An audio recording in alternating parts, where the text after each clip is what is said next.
Good morning. It is 9:06 on Super Talk 99.7 WTN. Hey, how are you? It's Chris Hand. Show's brought to you by Better Water LLC, water filtration systems, water softeners, betterwater.com. We got a lot to get to today, but I was telling Mason off air. Do you know Phil Williams, right? The award-winning journalist, hard-hitting reporting. Are you using air quotes?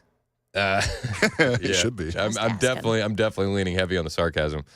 Do you know what he said to me last night? Oh. On Twitter. Do you know what he said? He replied to me, whatever. I swear.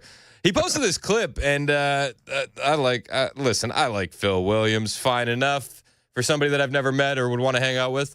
But he posted this clip, and it was a clip from the Rapid Response account on X. And the criticism was fair, and I let Phil know the criticism was fair. But the clip that Rapid Response, which is like a Trump-affiliated account, posted on X was Senator Mark Warner, and they're talking about SignalGate. So scary what's been happening with SignalGate. But the clip they posted was Mark Warner saying that he actually encourages people to use SignalGate. This is what Rapid Response posted. Just this quick Do little you clip. use Signal? I use Signal to talk to someone because it is safer. I actually encourage people to use Signal. So that's where they clip it. I actually encourage people to use Signal. Now he goes on to say, not for classified information. So Phil Williams says, dishonest clip from Rapid Response 47, leaving out the part where Mark Warner made it clear that he does not think Signal should be used for classified info. So I said, Phil, fair point on the clip, but you missed one thing. Officials confirmed no classified info was actually shared on the Signal chat. Also, Warner was all about Signal back when he was chasing that Russia high with Christopher Steele in 2017. You see, he was all on Signal trying to push the Russia hoax. And then I might have added a Kenny Powers crotch chop. Is that? I don't know if that's regulation. I don't know if you're allowed to do that, but I felt it in my bones that it was the right move. So I did it. And then I told Virginia after the fact. And my wife said to me, you did not send a crotch chop to a journalist in Nashville. And I said, I may have. I may have. She said, why didn't you ask me before? I said, you probably would have frowned upon it. So I figured to ask for forgiveness, not permission. And then, everything was fine. She was fine with it at that point. To which Phil replied, whatever. This is on X? This is on X. Okay, I got to go look at it. He said, whatever. So then, he posts a screenshot, which didn't contain any classified information, didn't contain any war plans, didn't contain any confidential sources or methods. That was the last reply I got from Phil. But we're holding these guys accountable. We're doing our damnedest. Shout out to Phil, Kenny Powers crotch chop, hashtag all the things. If you want to find me on X where you can keep up and joining these conversations, I'm at Chris Hand on Air. Hit the follow button. I will follow back. We got a big week for the Trump administration. Liberation Day is en route, baby. We're going to be having reciprocal tariffs. We're looking forward to this. I'm looking forward to what this can do for the American worker. Yes, somebody is once again looking out for the American worker. That man is Donald J. Trump. And as we rebuild this economy, I think we're going to see this work fantastically for the American people. A lot of people talk about a small hiccup here or there. But in the grand scheme of things, when we are rebuilding the foundation for our manufacturing base in America, this is going to be a net positive. Make no mistake about it. And you're already seeing record dollar investments into this country. And I think it's close to $3 trillion right now. You're seeing manufacturing come back to this country in ways we've never seen before. And this is a massive win. Now, when people are freaking out over the tariffs, just remember what Peter Navarro said over the weekend on Fox News Sunday. His exact quote was, trust in Trump. And at this point, I don't know how you don't trust in Trump. I'll be perfectly honest with you. After everything we've seen this man go through and achieve, how can you not trust Trump right now? Peter Navarro says, keep trusting. Keep trusting in President Trump. Trust in Trump. We have the example from the first term. We know that we imposed historically high tariffs on China. We imposed aluminum and steel tariffs. We imposed on washing machines, on solar. And all we got out of that, Shannon, all we got out of that was prosperity and price stability. And the reason why we're not going to see inflation is because the foreigners are going to eat most of it. They have to. We're the biggest market in the world, Shannon. And they have to be here. They have to be here. And so they're going to cut their prices to absorb that. But the bigger picture here is restoring the American manufacturing base. We don't have that. Amen. Listen, did we learn anything through COVID? Did we learn anything through COVID? When we realized the supply chain shortages, the items that were coming over from China just stopped showing up. When we had the revelation that 95% of our pharmaceutical medicine is made overseas, we got to fix this. We got to fix it fast. Now, Navarro makes the point that you're either going to have to eat the cost yourself as the company overseas because you want to stay competitive in the American market, or the other option would be those countries lowering their tariffs. You see, this is the big deal. It's reciprocal tariffs. If you're going to charge us a 25% tariff, you're going to be charged a 25% tariff. If you want to lower that all the way to zero, well, then the resulting tariff for you would also be zero. This is absolutely a negotiating tactic. Make no mistake about it. Donald Trump, though, is the only president that I've ever seen with the spine to actually make it happen. It seems like the rest of our elected officials were happy with the bending over and taking it approach, and Trump not here for that. We're an assembly thing. You remember, look, something called the arsenal democracy back in World War II. That was how we beat the Japanese and the Germans with our military might. When Patton went to Berlin, it was with trucks, jeeps, and tanks that were made in the auto plants of the Midwest. And right now, the only thing that looks like the Midwest back then is Mexico. Do you think that makes us a safer country? Do you think that makes us a more productive country? Does it make us a richer country? The answer to all three of those would, of course, be no. You go across the diaspora of cities in Mexico, there's football field size, 50 football field size assembly plants that are down there making the engines for here. We can't do that. Well, the Germans and the Japanese, the South Koreans, and the Mexicans have taken our manufacturing capabilities. So we've got to get that back. And we're going to do it in a way which is going to protect American consumers and create jobs for American workers. There's going to be over 1 million new jobs created in the greater auto industry. Over 1 million new jobs created in the greater auto industry, says Peter Navarro. Again, trust in Trump. I mean, that's how he opened the break. That's where we're going to be moving forward with. And these plants are massive. Like, you have to understand what that does for just a city's economy. Now, I've made the point before. You know, I lived in Detroit, and that's where my first daughter Kennedy was born. And when we would go through there and you see those closed auto plants, it was hard to like really tangibly understand what that loss meant to that community, the surrounding areas. At least for me personally, you know, I didn't grow up around auto plants. I didn't know, you know, kids whose parents worked in the auto plant. I didn't know any of that growing up in Massachusetts. So when I got to Detroit and I see these shut down auto factories, I'm like, man, that's awful. But you couldn't really grasp the gravity of what that meant until I came to Tennessee and I drive through Smyrna and I look at that Nissan plant and I'm like, this isn't just the factory jobs. It's the gas station on the corner, the restaurant where people are grabbing lunch, the coffee shops where they're hitting up before their morning shift. The ripple effect is going to be massive in so many ways as these factories start to come back, in the same way the ripple effect was massive in so many ways when these factories started to leave. Trust in Trump. Politico says that White House officials are quietly freaking out over the tariffs. I don't necessarily believe that. For starters, it's Politico. I mean, let's get that out of the way. But they say White House officials are quietly freaking out about the Liberation Day tariff announcement. The mood inside the White House is verging on panic with just days to go. before Donald Trump's Liberation Day on April 2nd. Trump is expected to unveil sweeping new tariffs on America's global trading partners, but those tasked with implementing his agenda admit they're uncertain. Behind closed doors, top administration officials are deeply concerned, with many quietly admitting they're unsure what the president is actually going to do. No one knows what the bleep is going on, one White House ally close to Trump's inner circle told Politico. It's always the unnamed sources, isn't it? It's always the unnamed sources. No one knows what's going on. No one will tell me. Maybe nobody wants to talk to you.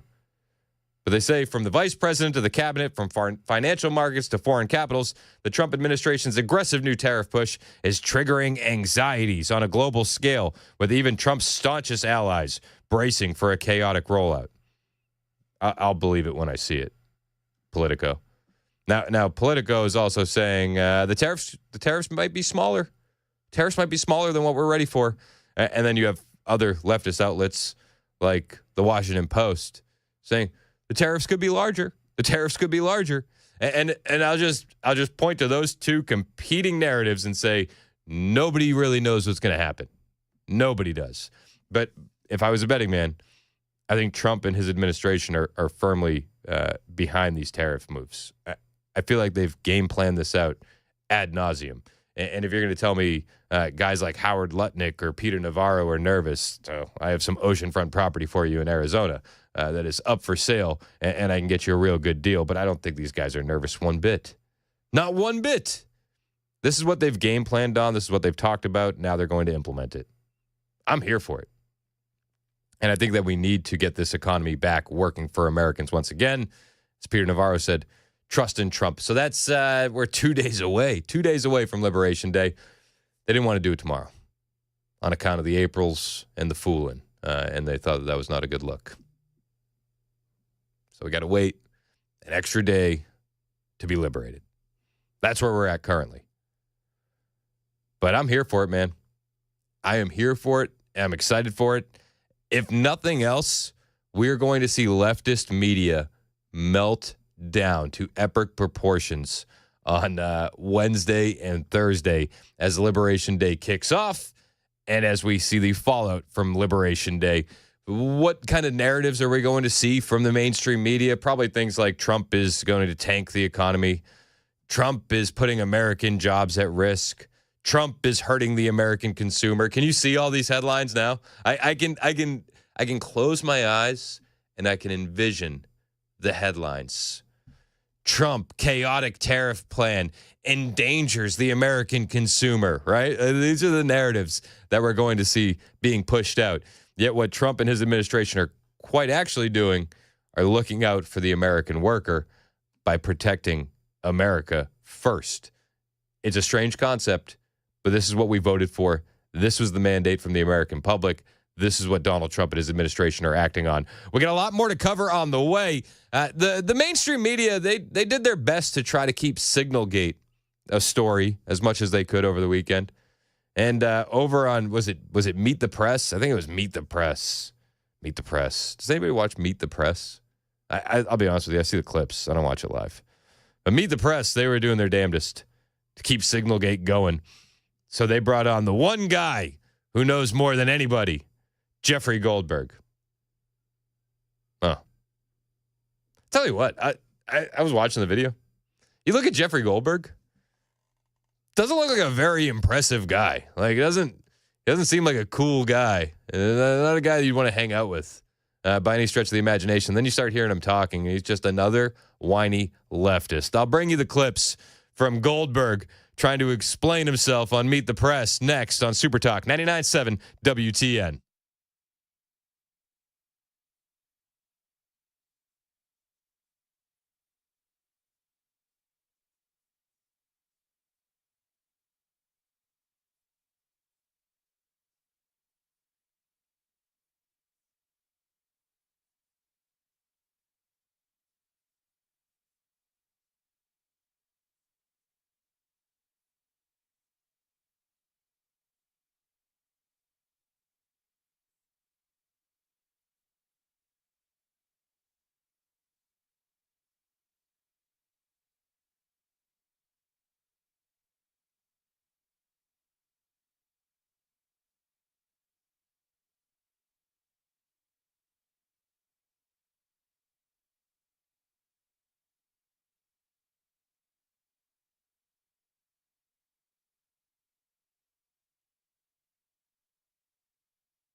The next storm system that's got forecasters paying close attention here in Middle Tennessee. Also, why the FBI raided a local nightclub over the weekend. Those stories coming up at 9:30 on Super Talk 99.7 WTN. That's Joan Jones in the newsroom. I'm Chris Hand. Show's brought to you by Better Water LLC, water filtration systems, water softeners, betterwater.com. Mason's is more upset about the frost that could be coming overnight than he is about the next severe weather. Not Your excited. plans? No, I'm just done with ice. I'm done with the cold, man. He's just Got it. frustrated. I don't like it. We've been dealing with fake spring for far too long. Did you see that storm last night was wild? Yeah. Can I tell you what the worst part is when you have 4 kids? It's when you wake them all up at 12:30, and then you're like, okay, or like it was like midnight-ish, whatever. But we wake them all up. We're like, sirens are going off. I gotta go downstairs. So everybody's upset. Everybody's tired. But the worst part of all that is when the sirens stop, but the thunderstorm is still going on, and then you have to put 4 kids back to bed. Oh, and it's At just about loud. 12:40, and it's like loud. They're like, "Are you sure?" I'm like, "I'm positive." Yeah, we're good. I'm like, don't even, like, yes, there's copious amounts of lightning, but don't worry, you're fine. And I'm thinking in my head, I'm like, I hope I'm I accurate. hope we got this right. Yeah. Did you I'm not guessing here. Did you see some of the hail that was falling last night? If you're watching on Super Talk TV, Fox Nashville posted this 2-inch size pieces of hail. Yeah. That's massive. Crazy. Insane. That was out of the Almaville area in Rutherford County. Yeah, I'm glad it didn't come through here. My windshield can't take any Yeah, more. that'll hurt Goodness. some cars. Yeah, it's wild. Yeah, so part of me is like, yeah, you can take that one car we have. Maybe. I can Yes, yeah. upgrade. Other than that, we need the rest of it. But yeah, we were talking about SignalGate. Ugh, hate saying it.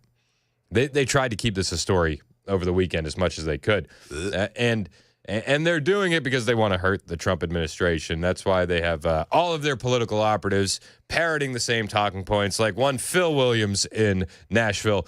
But fun fact, SignalGate actually hasn't hurt Trump one bit. And a CBS poll has confirmed that. And we know that CBS is not exactly going to give Donald Trump the benefit of the doubt on any of these polls. But they say SignalGate has failed. It's failed at hurting Trump's approval rating. Oh. Media attacks on the Trump administration due to the Atlantic's leak of signal messages do not seem tied to evaluation of Mr. Trump overall, according to a CBS News poll that found the president's approval rating to be still at 50%. You know what it sounds like? What does it sound like? SignalFate. Oh, SignalFate. SignalFate. It's so dumb. Jeffrey Goldberg, he went on Meet the Press over the weekend because he was doing his media tours. And they're trying to make this a bigger story than it is. I'd never seen Jeffrey Goldberg before. Have you seen Jeffrey Goldberg before? Kind of looks like a dork. Never. He looks like he rides in the solo chair at the hotel room. But anyway, he's on with Meet the Press, and he's like, no, Mike Waltz has my number. Appreciate it. I want to start with what we've been hearing from administration officials throughout the week. Various excuses, explanations for how you were added to that Signal group chat. Take a listen to some of what we heard. Maybe Goldberg found a way. Maybe there's a staffer. Maybe there's a very innocent staffer. But I think we'll get to the bottom of it very quickly, and it's really not a big deal. Well, look, a staffer wasn't responsible, and look, I take full responsibility. I built the group. My job is to make sure everything's coordinated. I'm sure everybody out there has had a contact where it was said one person and then a different phone number. But you've never talked to him before, so how's the number on your phone? I mean, I'm not an expert in any of this, but it's just curious. How's the number on your phone? Well, if you have somebody else's contact and then somehow it gets someone sucked sent in, you that it gets contact. sucked in. Jeffrey Goldberg responded to that, and he said Mike Waltz definitely has his number saved in the phone. I'll bring you those comments when we get back. It's 9:30 on Super Talk 99.7 WTN.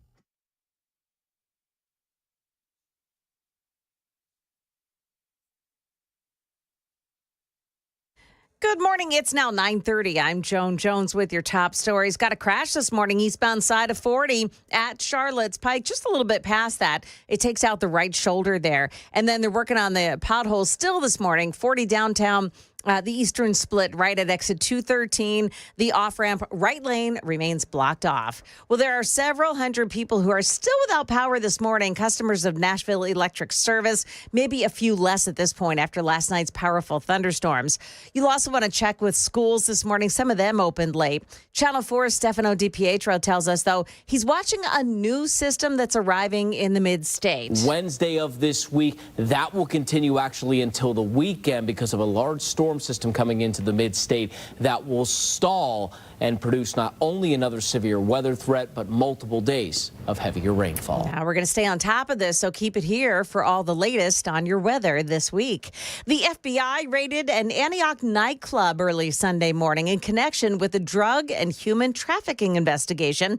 Officers entered the Miami nightclub on Antioch Pike about 5:30 in the morning. Multiple people detained. Channel 4, however, reports those detained were eventually released. Nashville Council member Joy Stiles. I commend MMPD, DEA, FBI for being on site today and for their investigative work that they did that led to being able to address this issue in the first place. She says the nightclubs are often a front for illegal operations. Stocks still trading lower today. Dow Jones Industrials down 179. That's the latest. And weather is up next. I'm Joan Jones, WTN News.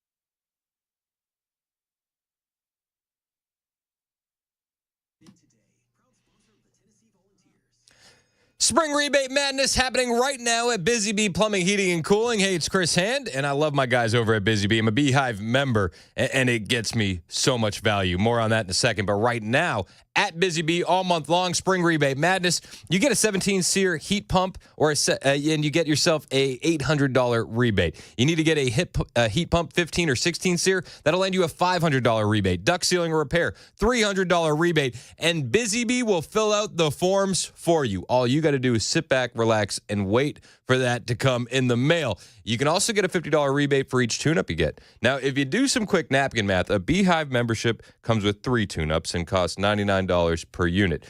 And the rebate is $50.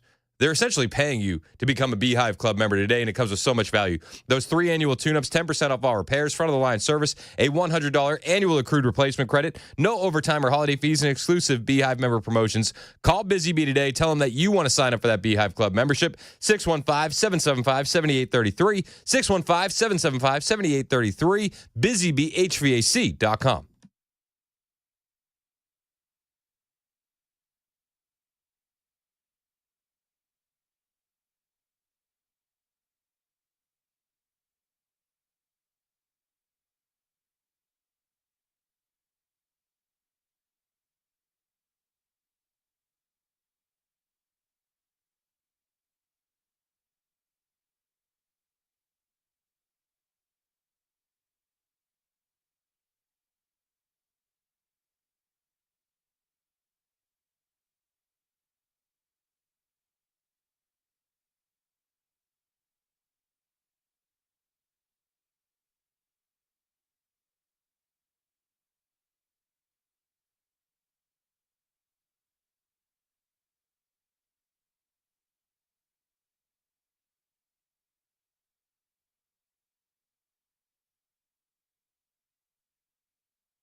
37 minutes past the hour. Super Talk 99.7 WTN. I'm Chris Hand.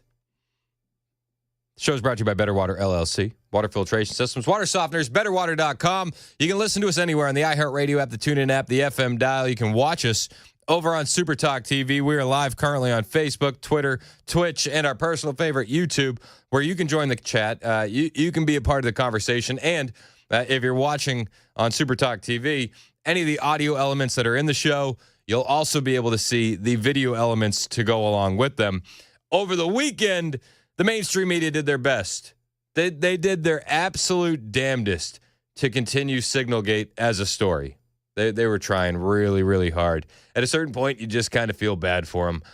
But they were talking about how the Trump administration has a bit of a competing narrative, right?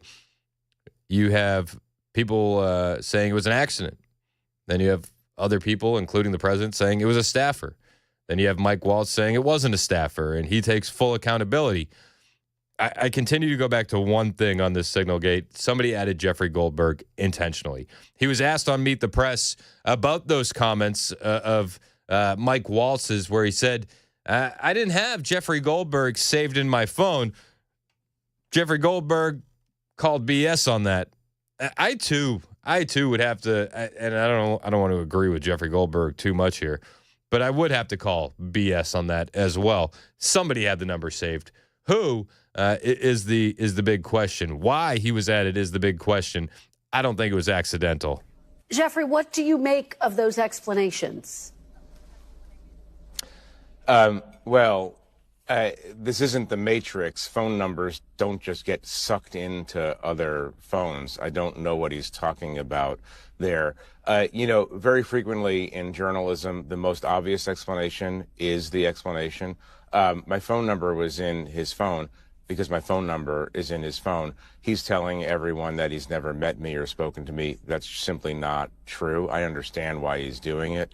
But this has become a somewhat farcical situation. There's no subterfuge here. My number was in his phone. He mistakenly added me to the group chat. There we go. He kind of sounds like a vindictive mistress, doesn't he? A little bit, right? Is that just me? Am I the only one catching those vibes? Where it was definitely in my phone. He was texting me all the time. So, okay. We talk. Yeah, we talk. We talk all the time. I also believe the number was saved in his phone or someone's phone. I cannot, for the life of me, bring myself to believe that this was an accident. Though many people want to push that narrative, I just don't see it. I just can't. I can't wrap my head around that was an accident. He said my phone number was in his phone because my phone number was in his phone. And then Kristen Welker asked Jeffrey Goldberg, are you nervous that this administration is going to come after you? Oh, will they come after you, Jeffrey? What will you do if they come after you? Be brave, Jeffrey. Be brave. This administration isn't going to come after Jeffrey Goldberg because this administration is not the previous administration where they go after people for no reason at all. Jeffrey Goldberg shouldn't be gone after because I don't think that if we're going with the accident story, right? If that's the official narrative from the administration, then no harm was done, right? I mean, the guy blasted some stuff out, but there's a right to the press here in this country. I don't think the administration is going to go after him, but the way he describes it makes him sound like he's the toughest man in America because he says, I won't get bullied. Well, in addition to everything we heard from the administration this week, Jeffrey, we did hear some personal attacks directed at you. I'm going to play some of that. Get your reaction on the other side. Somebody got on. Happened to know the guy's a total sleazebag. The Atlantic is a failed magazine. I don't know this guy. I know him by his horrible reputation, and he really is the bottom scum of journalists. So this is a guy that peddles in garbage. This is what he does. Now, before we get to Jeffrey's comments, I just want to make it perfectly clear that all of those statements were completely factual and accurate. This guy does peddle garbage. This guy was at the forefront of the suckers and losers hoax. This guy was at the forefront of Russia. You could make the argument that the Atlantic was ground zero for Russia, Russia, Russia. This is a guy who, even before he worked at The Atlantic, worked at The New Yorker and was saying that Saddam Hussein was aiding and abetting Osama bin Laden when it came to 9/11. That's Jeffrey Goldberg. So, yeah, all of these comments were factual. Jeffrey Goldberg is a little bit butthurt, and he's feeling a little picked on, and then he wanted to act like a tough guy on Meet the Press. Jeffrey, I don't have to tell you this. The administration has taken legal action against news organizations. Are you concerned that this administration will come after you? No, I don't get bullied. I'm sure he got bullied a lot, though. Let's be perfectly honest.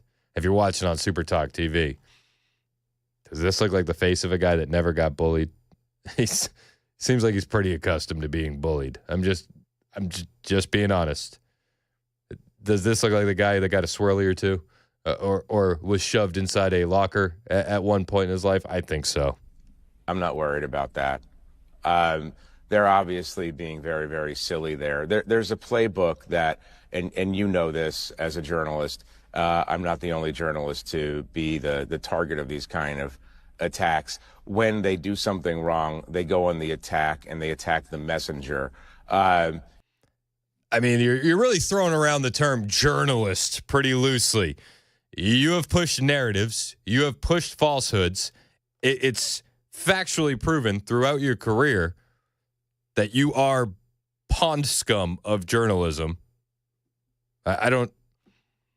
Is this the tactic to point out somebody's record? Hey, it's a tactic. You know, and the odd thing about this one is I didn't really actually do anything. I'd like to claim that I was some bold investigative reporter here. All I did was answer a message request from Mike Waltz on Signal, and then the rest of it just came on my phone. So even if I had those terrible character traits that they ascribed to me, he does. All I did was simply print what they said. So I don't think the tactic is working. Sometimes it works. Sometimes people get intimidated. We at The Atlantic are not intimidated by this nonsense. We're going to keep reporting the truth as we see it. And I just think it's kind of silly deflection. Viva la resistance over at The Atlantic, right? Yeah, it's the freedom fighters of the journalism. Yeah, I don't know. That's Jeffrey Goldberg. I think this story is officially dead. I'll be perfectly honest with you. They really tried to pump some life into it over the weekend. It doesn't seem like it's going anywhere. It doesn't seem like they have any information or facts to stand on when it comes to Jeffrey Goldberg and the claims of war plans, classified information, none of which was discussed. And if it was, he would have dropped the receipts. He didn't. He doesn't have them. Weird. What a coincidence. The timing of that whole situation was weird and coincidental, too. They waited to drop the story the day before those intel hearings with Gabbard and Ratcliffe. It smelled like an ambush. Let's call it what it was. Nothing happened. The only thing that happened was a successful attack on the Houthis. That's where we're currently at. And again, the mainstream media, they tried to do their best by ginning up the hysteria on this. They tried to do their best pushing a narrative. But if you look at the CBS polling numbers, the American people don't care. The CBS News did a new poll to see if SignalGate affected Trump's approval rating at all, and it didn't. The poll released Sunday morning surveyed more than 2,600 Americans across the country on March 27th and 28th. President Trump's approval was at 50%. Trump's handling on immigration, 53% approval. The economy, 48% approval. Inflation, 44% approval. Crosstabs approved, disapproved. Democrats overwhelmingly disapproved everything. Yep. Shocker. Yet, still we go. We move onward. While the news was covering this ad nauseum, pushing falsehoods, the American people didn't care. This is what the mainstream media has done to themselves. They've eroded their own credibility over the years. Listen, this is where we're at in America. You want us to believe that this is a big story? We consider the source. You guys did this, not us. Like, you guys did this. I'm here for it. Now, Jeffrey Goldberg wasn't the only one on Meet the Press over the weekend. There was a big phone call between Kristen Welker and Donald J. Trump. Now, Trump didn't appear on the program, but the phone call was detailed quite a bit. And apparently she asked about SignalGate and if anyone would be fired. This is Kristen Welker's response to that question, saying what Trump laid out. In an exclusive phone interview on Saturday, the president told me, quote, "I don't fire people because of fake news and because of witch hunts." Mr. Trump said he still has confidence in Defense Secretary Pete Hegseth and National Security Advisor Mike Waltz. I don't fire people because of fake news and witch hunts. I'm here for it. Also, I don't understand how Hegseth keeps getting dragged into this. Was it because he sent the messages? Is that why you guys are so hooked on Hegseth? Or is it just you guys have been destroy Hegseth by any means necessary since he was even nominated for the position? I tend to think it's the latter. He also said in this phone call with Kristen Welker, though, that when it comes to Russia and Ukraine, he's a little bit pissed off at Vladimir Putin. Now, again, I say with this clip, consider the source. Just hours ago, President Trump called me to tell me he is, quote, pissed off with Russia's President Putin and threatened to impose secondary tariffs on Russia's oil. Quote, "If Russia and I are unable to make a deal on stopping the bloodshed in Ukraine, and if I think it was Russia's fault, which it might not be, but if I think it was Russia's fault, I am going to put secondary tariffs on all oil coming out of Russia." Mr. Trump said 25% tariffs on Russian oil could happen any moment and told me he plans to speak with President Putin this week. Now, again, how she says it may not be how the conversation went down, right? Like, she could say, "How are you feeling about Putin?" You go, "I'm a little pissed off, to be perfectly honest with you. You know, they're doing this, they're doing that, and you know, if he doesn't get in line with this plan, you know, we could be doing tariffs or something along those lines, where it doesn't sound as harsh as she said." And I quote, "pissed off." Like, you understand? You get, like, it's not what you say, it's how you say it. I always have these conversations with my kids. It's not what you're saying, it's the way that you're saying it that gives it the emotion behind it. So without hearing Donald Trump on the other side of this phone, I just fall back on consider the source. And I don't know about you. When's the last time NBC did some honest reporting on President Trump? I'm having a hard time recalling. It wasn't just Putin. They also talked about Iran, which has been a big topic over the weekend. Are we going to war with Iran? Is that what we're doing now? Not a huge fan, be honest with you. On Iran, the president said he's also considering secondary tariffs if Iran doesn't agree to a nuclear deal. Quote, "If they don't make a deal, there will be bombing, and it will be bombing the likes of which they have never seen before."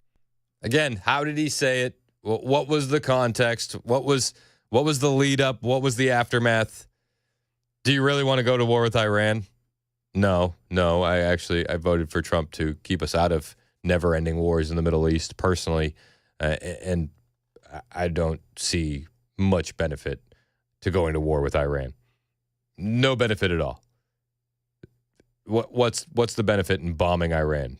Pulling in Russia and China into a bigger conflict? That doesn't sound like a great idea, to be perfectly honest with you. Sending our sons and daughters over there to die in another forever war in the Middle East doesn't sound like a great idea. Strategically, are we in a position to do that kind of stuff right now? Like, let's be real. I don't know. Again, I go back to consider the source. Unless we get the audio from Donald Trump on the other side, which I haven't seen. I haven't seen it. I haven't heard it. I'm going to take all of this with a grain of salt. It's 9:52 on Super Talk 99.7 WTN.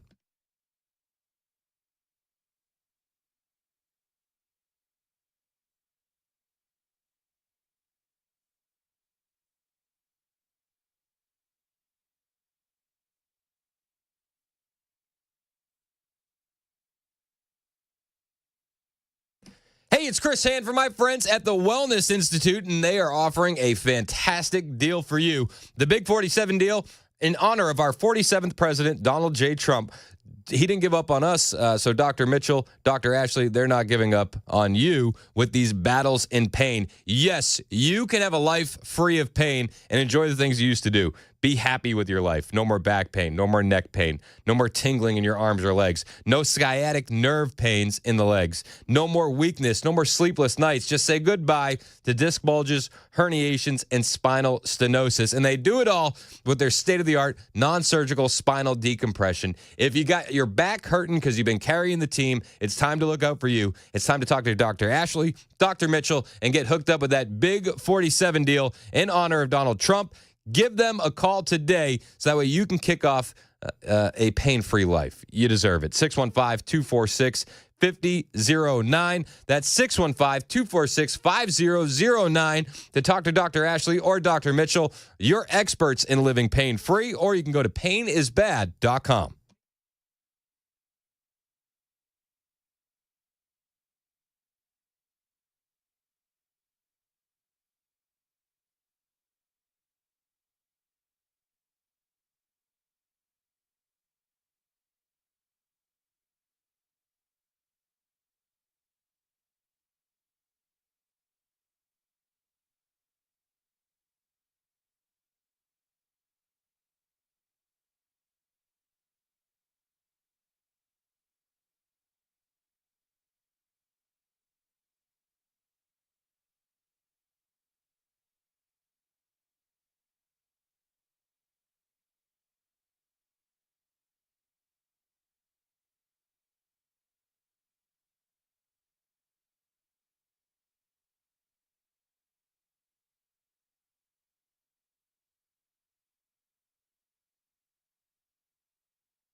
here, the storm damage included a house being blown away overnight, and the death toll rises in Myanmar, the site of 2 deadly earthquakes.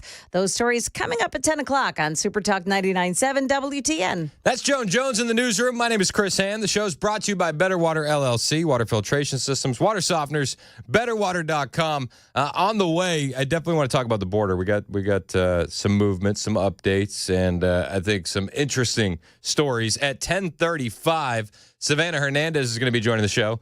She was in New York City over the weekend, and she found something interesting outside one of those migrant hotels. Jackson Hewitt was actually soliciting illegal aliens to file their taxes and get returns. Huh. That's no big deal, right? That's totally fine. That's totally fine.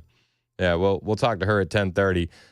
Plus, do you remember the guy that was invading homes and encouraging other illegal aliens to squat in homes and get free money from the U.S. government? Do you remember that guy?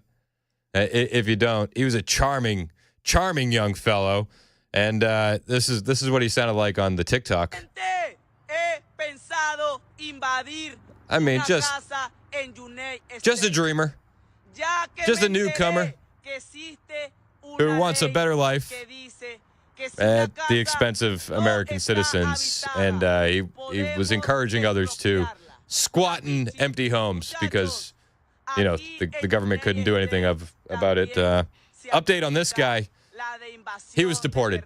Promises made, promises kept. That's the Trump administration. We got more on the border. Plus, we'll be talking to Savannah Hernandez at 10:35. Hang out with us. It's Super Talk 99.7 WTN.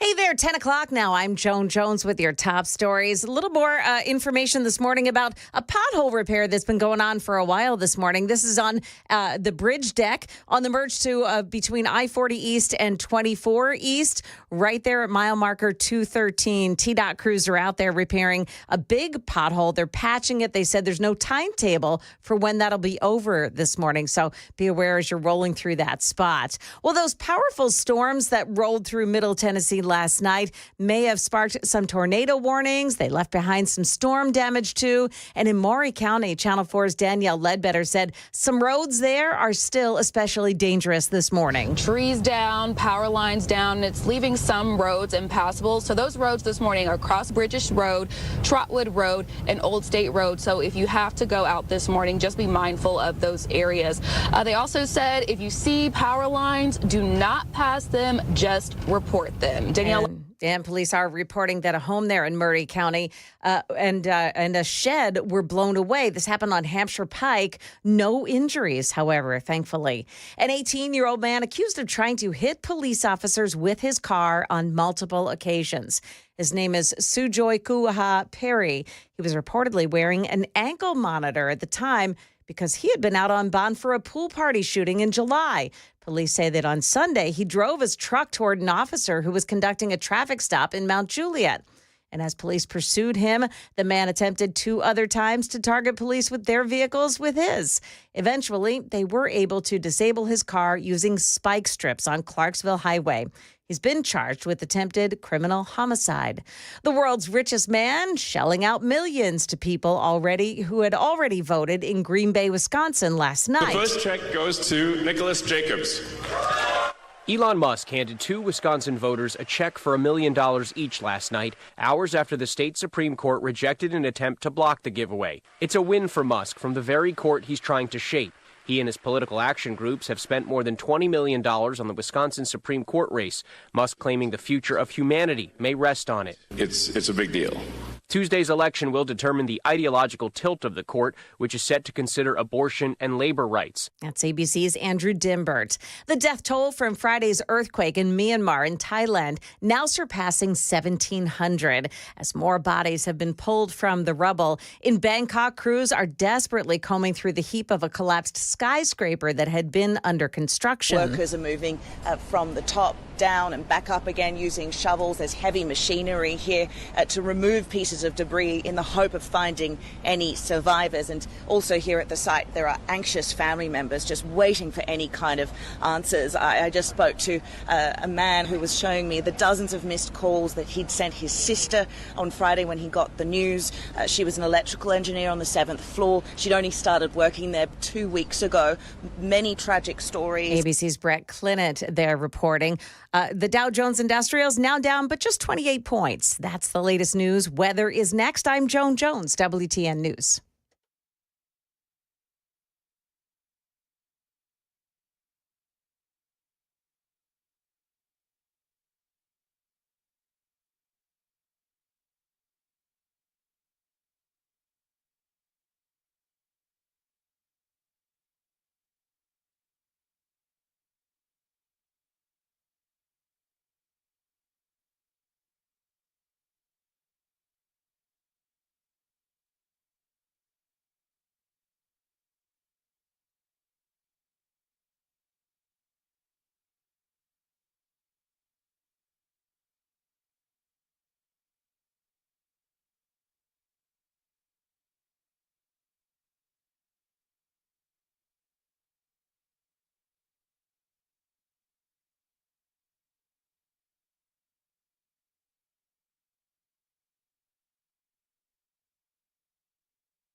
It's 10:07 on Super Talk 99.7 WTN. My name is Chris Hand.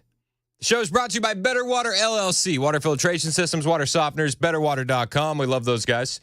You can listen to the show anywhere on the FM dial, the iHeartRadio app, the TuneIn app. You can watch the show on Facebook, Twitter, Twitch, and what is this? Oh, my God. Chris didn't mute his phone. I know. I don't understand how that's working. Hey, got to get those streams up everywhere. We got to get the streams up. I'm doing my part. You should do yours. Hit those too. likes and hit those subscribes. Anyway, sorry about that. We're live on. I don't know how that happened. We're live on Facebook, Twitter, Twitch, and YouTube. Over on YouTube, hit like, hit subscribe. I see Tom in the comments. He said that he is doing his part with the like button to help get my kids fed and sent off to camp. We appreciate you, Tom. We appreciate you. Salute to Tom. Everybody else, if you want my kids to eat more than bread and water, hit the like button. Get those likes up. I keep telling the kids we can have steak. We just got to get the likes up. We're close. We're close. We're close.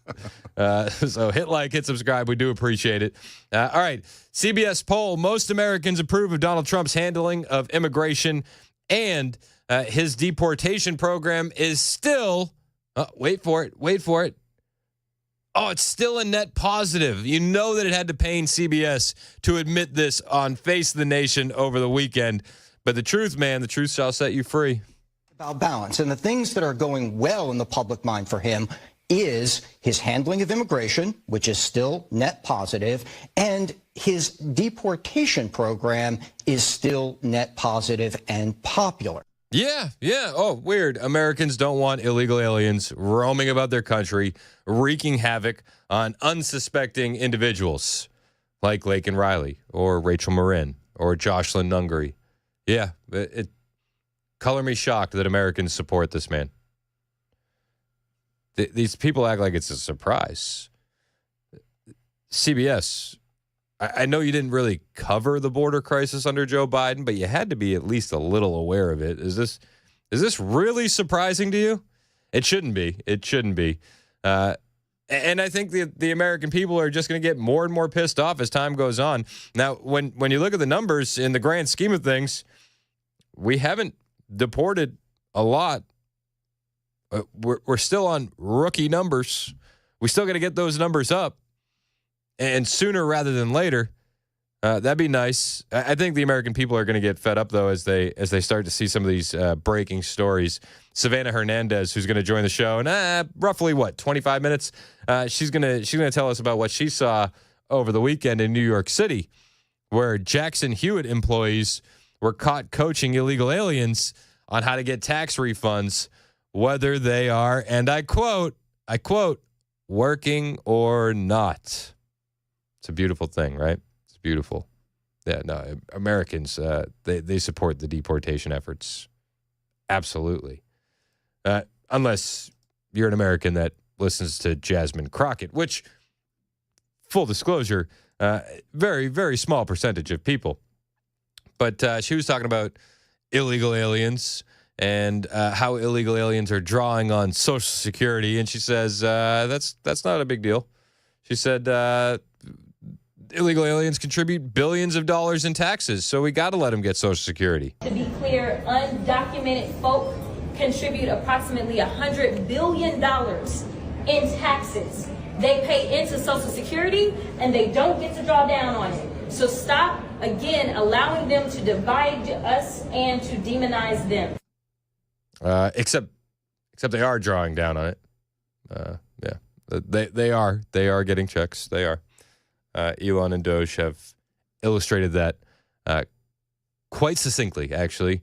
Hey, you don't have to believe it. You don't have to believe it. But this is what the left has. Jasmine Crockett is the best the left has to offer currently. That's saying quite a bit about the left. And I don't want to hammer her too hard, because I don't want the left to wake up and realize that it's a mistake to be platforming Jasmine Crockett the way they've been platforming Jasmine Crockett. Keep platforming her, baby. We need more Jasmine. We could use 100 more Jasmine Crockett's in the Democrat Party. Let's be perfectly honest. Don't interrupt your enemies while they're making a mistake, right? Meanwhile, across the country, we are seeing these raids ramp up, albeit a little bit, right? We can all agree that we need more. But ICE right now has nearly 50,000 illegal aliens in detention. Federal data shows that Immigration and Customs Enforcement has 50,000 detainees as President Trump's policy of mass deportation of criminal illegals continues. It is 10,000 more than Joe Biden's high of nearly 40,000 detentions. Federal data shows that detentions have reached 47,892 detainees as of March 23rd. The number exceeds the 39,703 reached during the Biden years. It isn't as high yet as the first Trump term, where we had about 60,000 detainees, but it seems clear that record is going to be broken. This report from Breitbart. These are the highest numbers in 5 years. Let me just say that again, in case you were Van Gogh listening. These are the highest numbers in 5 years. So it means that the Biden high was really the coattails of the first Trump administration, right? Let's be perfectly honest. We have not had numbers these high in 5 years. It is likely they'll soar even higher after the proposed additional funding comes through, according to a few users on Substack. The majority of these detainees have also been taken in by ICE, as opposed to previous years when most were detained by Customs and Border Protection. With the number of detainees With the higher number of detainees comes a strain on current holding facilities. The Miami Herald noted that activists are saying the overcrowding at these facilities is inhumane. They have room for them in El Salvador. You guys didn't want that either. It's a kiss. Damned if you do, damned if you don't. The new administration has announced several new detention facilities opening up as new funding rolls into place. Another example of the increased effort to detain illegal aliens was reported in Minnesota, don't you know, where lawyers who cater to migrants note that immigration enforcement cases are filling the courts there. Minnesota Public Radio recently reported that the dockets of 7 immigration judges in Hennepin County, Minnesota, don't you know, are jammed with cases. Good. We need more.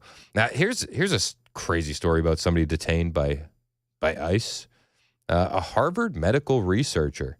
You know, they say these illegal aliens, they could be doctors. I guess in this case, maybe this one's actually factual. But it was a Russian doctor. So if we've learned anything, Russia is bad, right? Russia's bad. That's what the left tells me. So I don't know where they're going to fall in this story. Is immigrations and customs bad, or is Russia? Which one's worse? Is ICE worse than Russia to the modern day left? Does anybody know? It's a tough one. It's a tough one. If those are the two options, left needs to do some reevaluation. That's where they're at. A Russian medical researcher at Harvard University is being detained at an immigration customs and enforcement facility in Louisiana after federal authorities revoked her visa in February. Ksenia Petrova.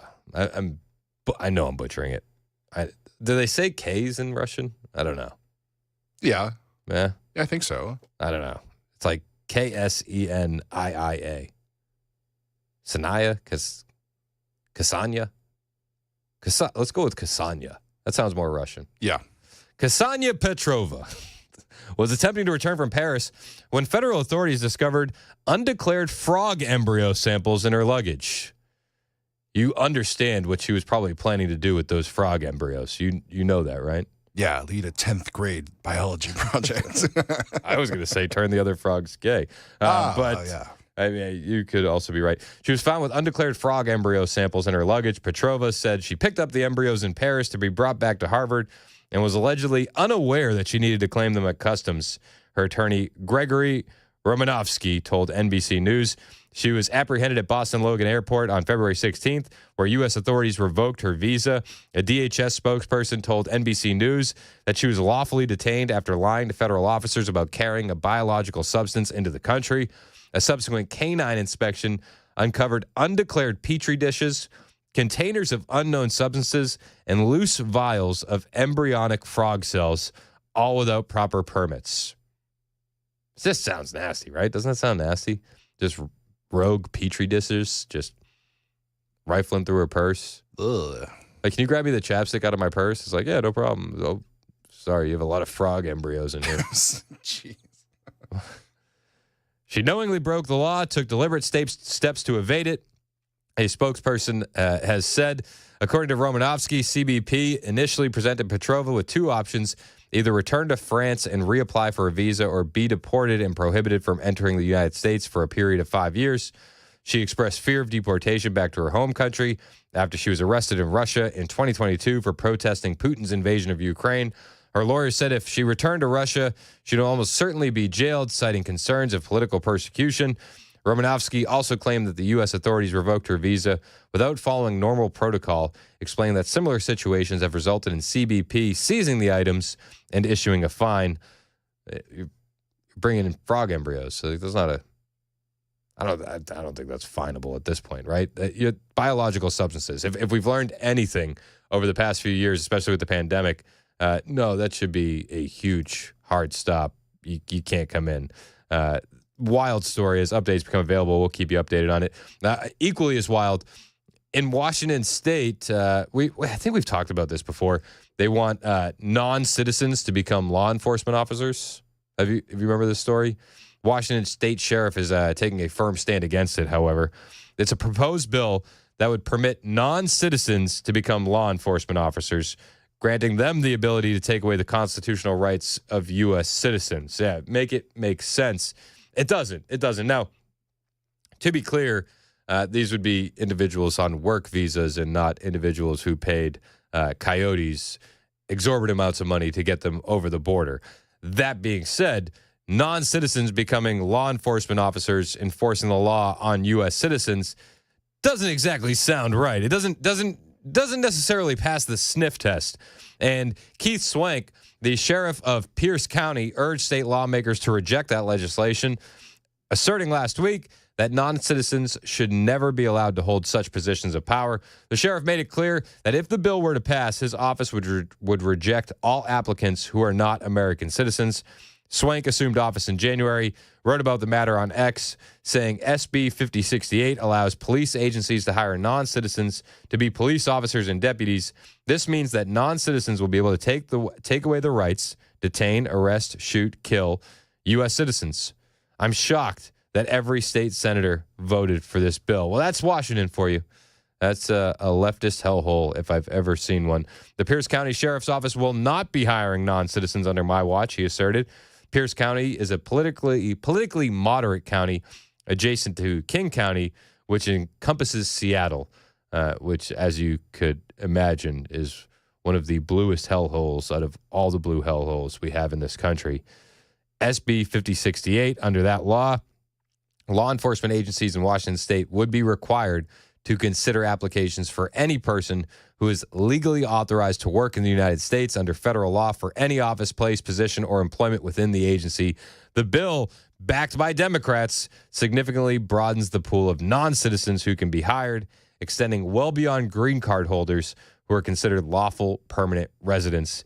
Examples of non-citizens legally authorized to work include those on temporary visas, asylum seekers, admitted refugees, among others.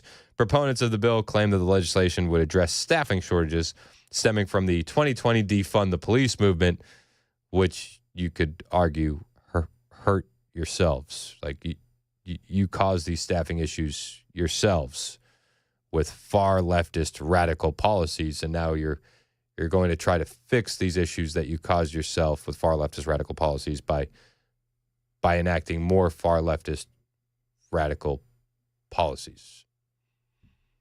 I'm sure this time is going to be different, though, right? Yeah, of course. It's 1021 on Super Talk, 99.7 WTN.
That's Joan Jones in the newsroom. My name is Chris Hand. Show's brought to you by Better Water LLC, water filtration systems, water softeners, betterwater.com. Jackson Hewitt, you filed your taxes yet? Well, if you're an illegal alien, whether you're working or not, Jackson Hewitt can get you a tax refund. It's a wild story out of New York City. We'll break it all down with Savannah Hernandez in about 10 minutes. She was on the ground there and broke this in real time. Shout out to Sav, and shout out to Sav always being willing to come on the show and discuss her reporting. I think she's easily one of my favorite journalists in the country. Easily. All 5'4" of her, which is just absolutely fearless. She's down there alone with a camera guy and thousands of illegal aliens surrounding her, just breaking stories. Huge. Looking forward to that interview. We're seeing a lot of updates on the border. Bill Malhusian had this update this morning, and shout out to you guys on X sending me this. 17 illegal aliens with serious criminal histories were removed to El Salvador last night. Uh-oh. We sent them to El Salvador. After being held at Guantanamo Bay, White House officials tell Fox News they include 7 alleged Tren de Aragua members and several convicted murderers, rapists, and pedophiles. Wait, hold on. Can you hear that in the background? Oh, that's the leftist screams. The leftists are screaming once again to defend the pedophiles and the gang members and the terrorists. Oh, can you hear them? Can you? If you listen closely and you crack your window, you can hear the leftists crying all the way from D.C. It's music to my ears. They'll say that there was no due process. They'll say, oh, they have rights. And I'll say they were pedophiles, rapists, convicted murderers, gang members, and terrorists. Screw them. Nothing of value was lost. Trump White House officials have provided a list of names and criminal histories of the aliens who were sent to El Salvador. Below is a list. This is from Bill Malhusian on X. And I mean, it's a big old list. If you're watching on Super Talk TV, you'll see it with me. It's like, did you ever see those like Now That's What I Call Music, and they'll like scroll through with all the different hits that are on the CD? Like, now that's what I call illegal aliens.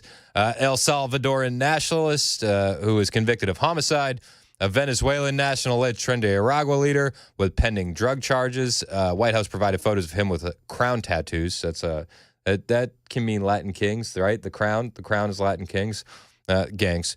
A Salvadoran national convicted of rape and aggravated assault of a minor. Oh, will the leftists line up to defend this one? An alleged Venezuelan Tren de Aragua member convicted of sex crime, assault on a minor, and criminal weapons possession. Oh, yep, leftists will defend this one. How about this? A Salvadoran national convicted of child molestation and multiple lewd acts with a child.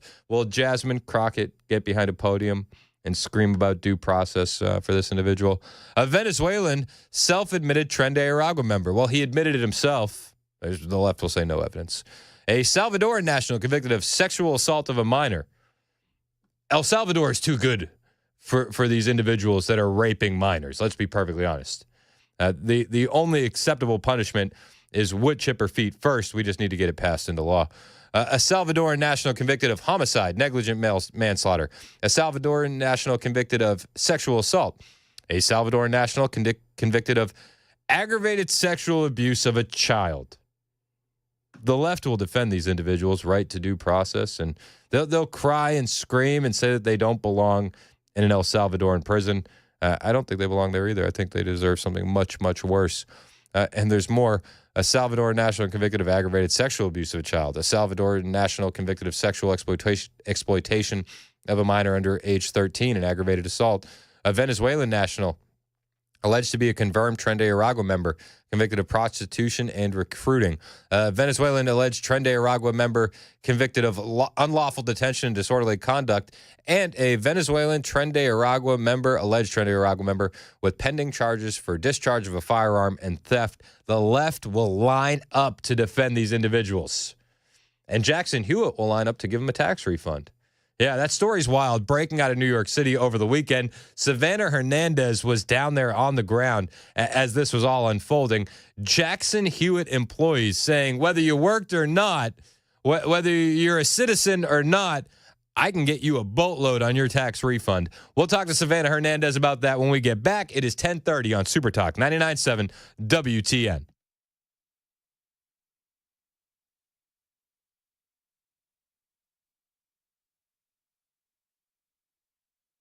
10:30 now. I'm Joan Jones with your top stories. Pretrial motions are beginning today in the high-profile case against Victor Martinez Hernandez. He's the illegal immigrant from El Salvador accused of attacking, raping, and murdering Rachel Morin in Maryland in August of 2023. Now, in this trial, prosecuting attorneys will use investigative genetic genealogy or information from relatives registered to a genealogy website to match Hernandez with the DNA found on Rachel Morin's body. The trial is expected to last for at least 2 weeks. Elon Musk held a town hall in Green Bay, Wisconsin last night, days ahead of a pivotal state Supreme Court election. He's not only handed out $1 million checks to a couple of voters, but he talked up his Tesla stock, too. But long term, I think Tesla stock's going to do fine. Maybe it's a buying opportunity. Musk is seen as Tesla dealerships and drivers targeted by leftists bent on bringing down companies over his efforts to cut waste, fraud, and abuse from the federal government. While some members of Congress attended Tesla protests over the weekend, in Dallas, Democrat Congressman Al Green rallied a crowd of about 15,000 people with this chant. I believe in government of the people, by the people, for the people. He wasn't talking about Americans, though. He was rallying for people in the country illegally, as the group prepares to file a lawsuit against the Trump administration's immigration and deportation policies. That's the latest news. Weather's up next. I'm Joan Jones, WTN News.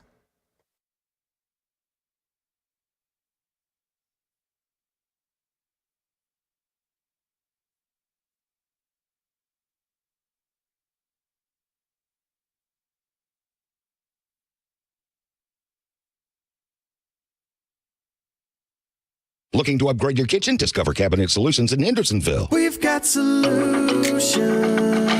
Visit our 4,500 square foot showroom. From semi-custom to high-end custom cabinetry, let our team guide you. Estimates are free and your dreams in 3D await you on the big screen. Take advantage of our 15% off sale this month only. Make an appointment today. Visit mycabinetsolution.com. That's mycabinetsolution.com. Cabinet Solutions. We're the solution. Cabinet Solutions.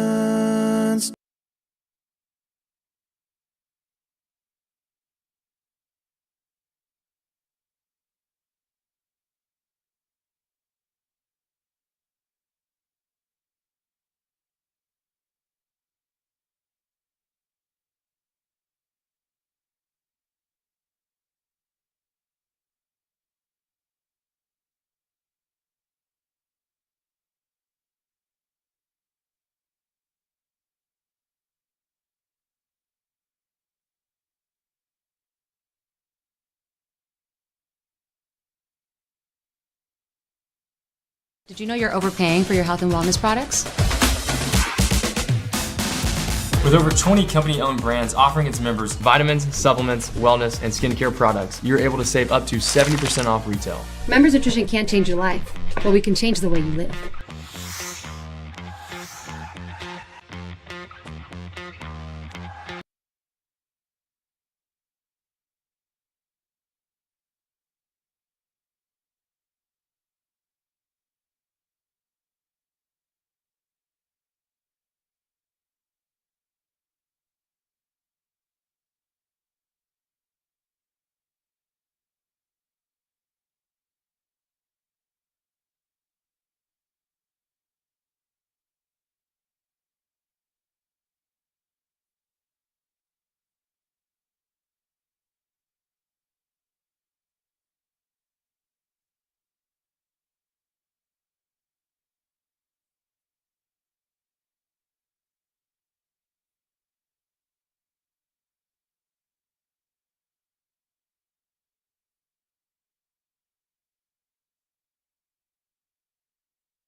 36 minutes past the hour on Super Talk 99.7 WTN. My name is Chris Hand. Show's brought to you by Better Water LLC, water filtration systems, water softeners, betterwater.com. You can listen to us anywhere on the iHeartRadio app, the TuneIn app, the 99.7 WTN app. You can kick it old school on the FM dial, or you can watch the show. We're live on Facebook, Twitter, Twitch, and our personal favorite, YouTube. Hit like and subscribe. We do appreciate it when you do. Our next guest was all over New York City this past weekend, doing some unbelievable reporting.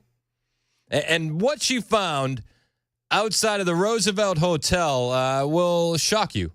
Joining the show now, one friend of the show, Savannah Hernandez, Frontline's Turning Point USA reporter. What's up, Sav? Hey, Chris. Doing good. Just got back from New York. Was not expecting to uncover anything this weekend, but hang out outside of a migrant shelter long enough, and I guess you'll stumble upon some tax fraud. That's what happened this last weekend. It's unreal. Now, you have a lot of history at this hotel, the Roosevelt in New York City. Is this essentially just like a go-to stop for you whenever you're in town? What's funny, Chris, it's actually the Row Hotel that I have more history at, but the Roosevelt is kind of the second biggest spot that I will go to. And keep in mind that this is one of the multiple locations in which migrants have been sheltered, and not only these luxury hotels, but also these have been like insane hotspots for crime. So you're in New York City. You got to stop by one of your favorite spots. You get out front. You're outside on the sidewalk. You're looking into the lobby. And what do you see out there on the sidewalk?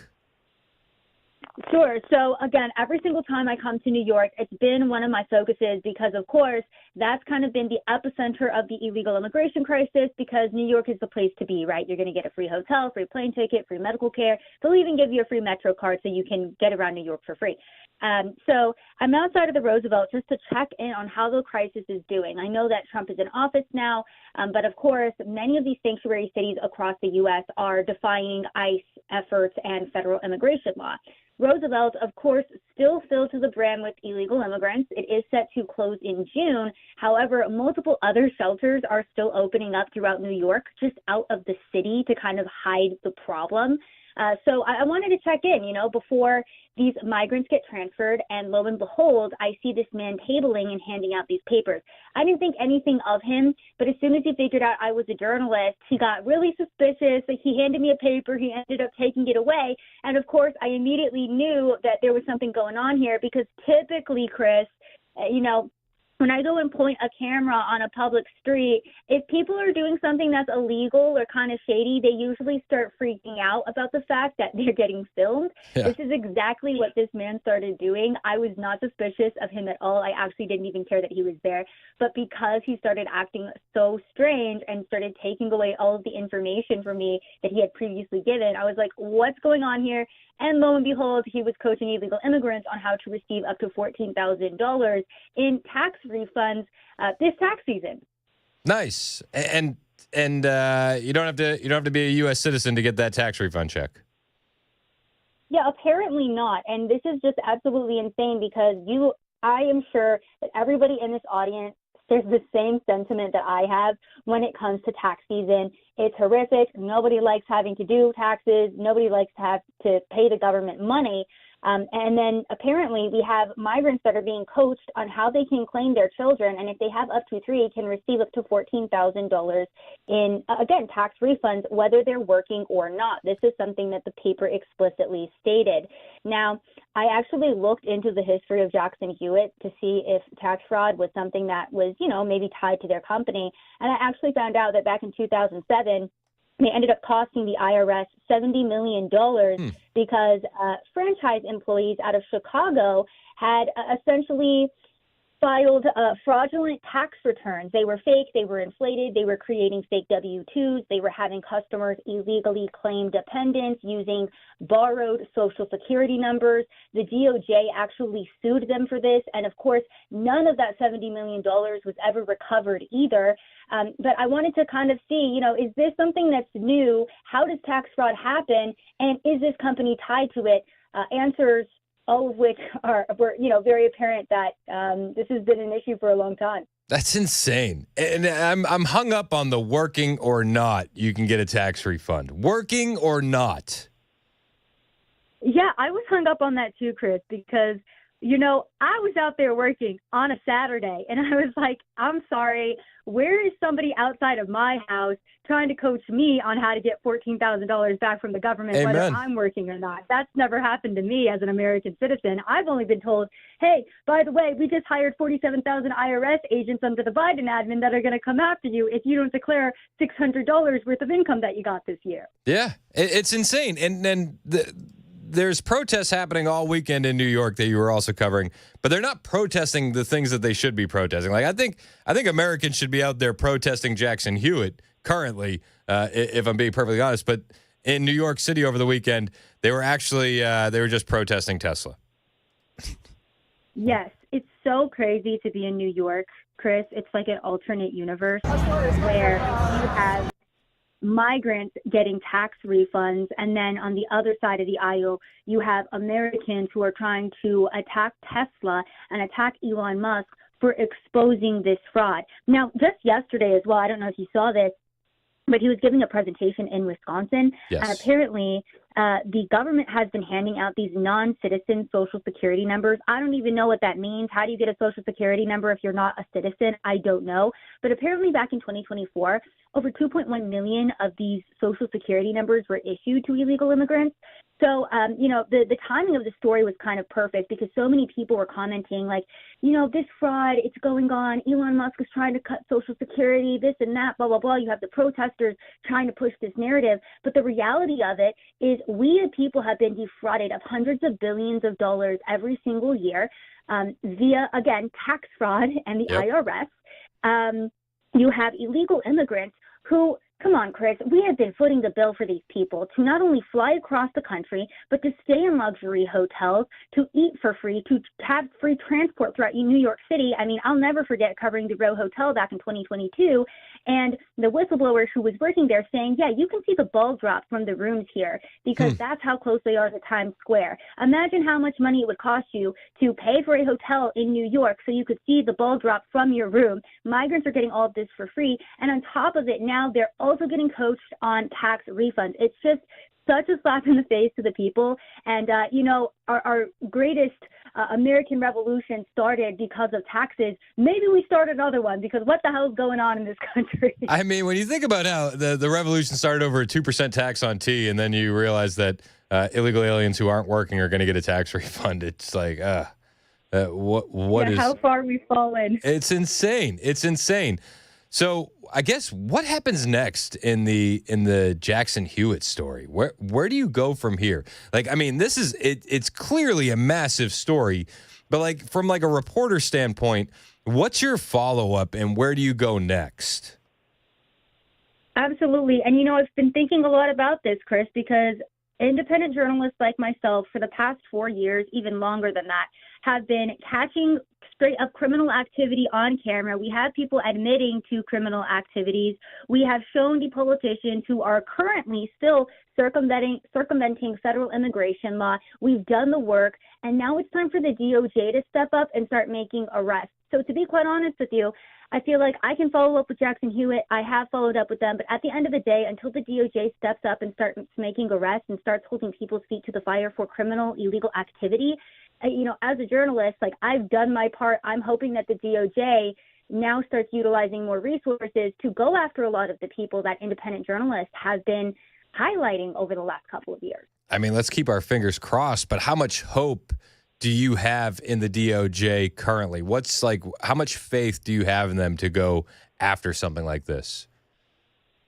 You know, Chris, that's a really good question. And part of me wants to be patient with the Trump admin. I know that they're doing a lot, but I also know that President Trump is only one person, and it is going to be up to members of his administration to make sure that things are getting done because he can't do everything himself.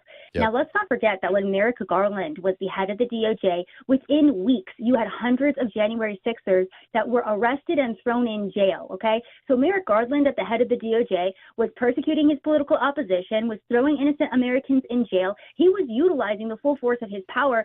To be quite honest with you, I have not seen that same energy from Pam Bondi. And again, these are criminal activities that have been clearly caught on camera time and time again. People who have been involved in the highest levels of government in treason against America, quite frankly.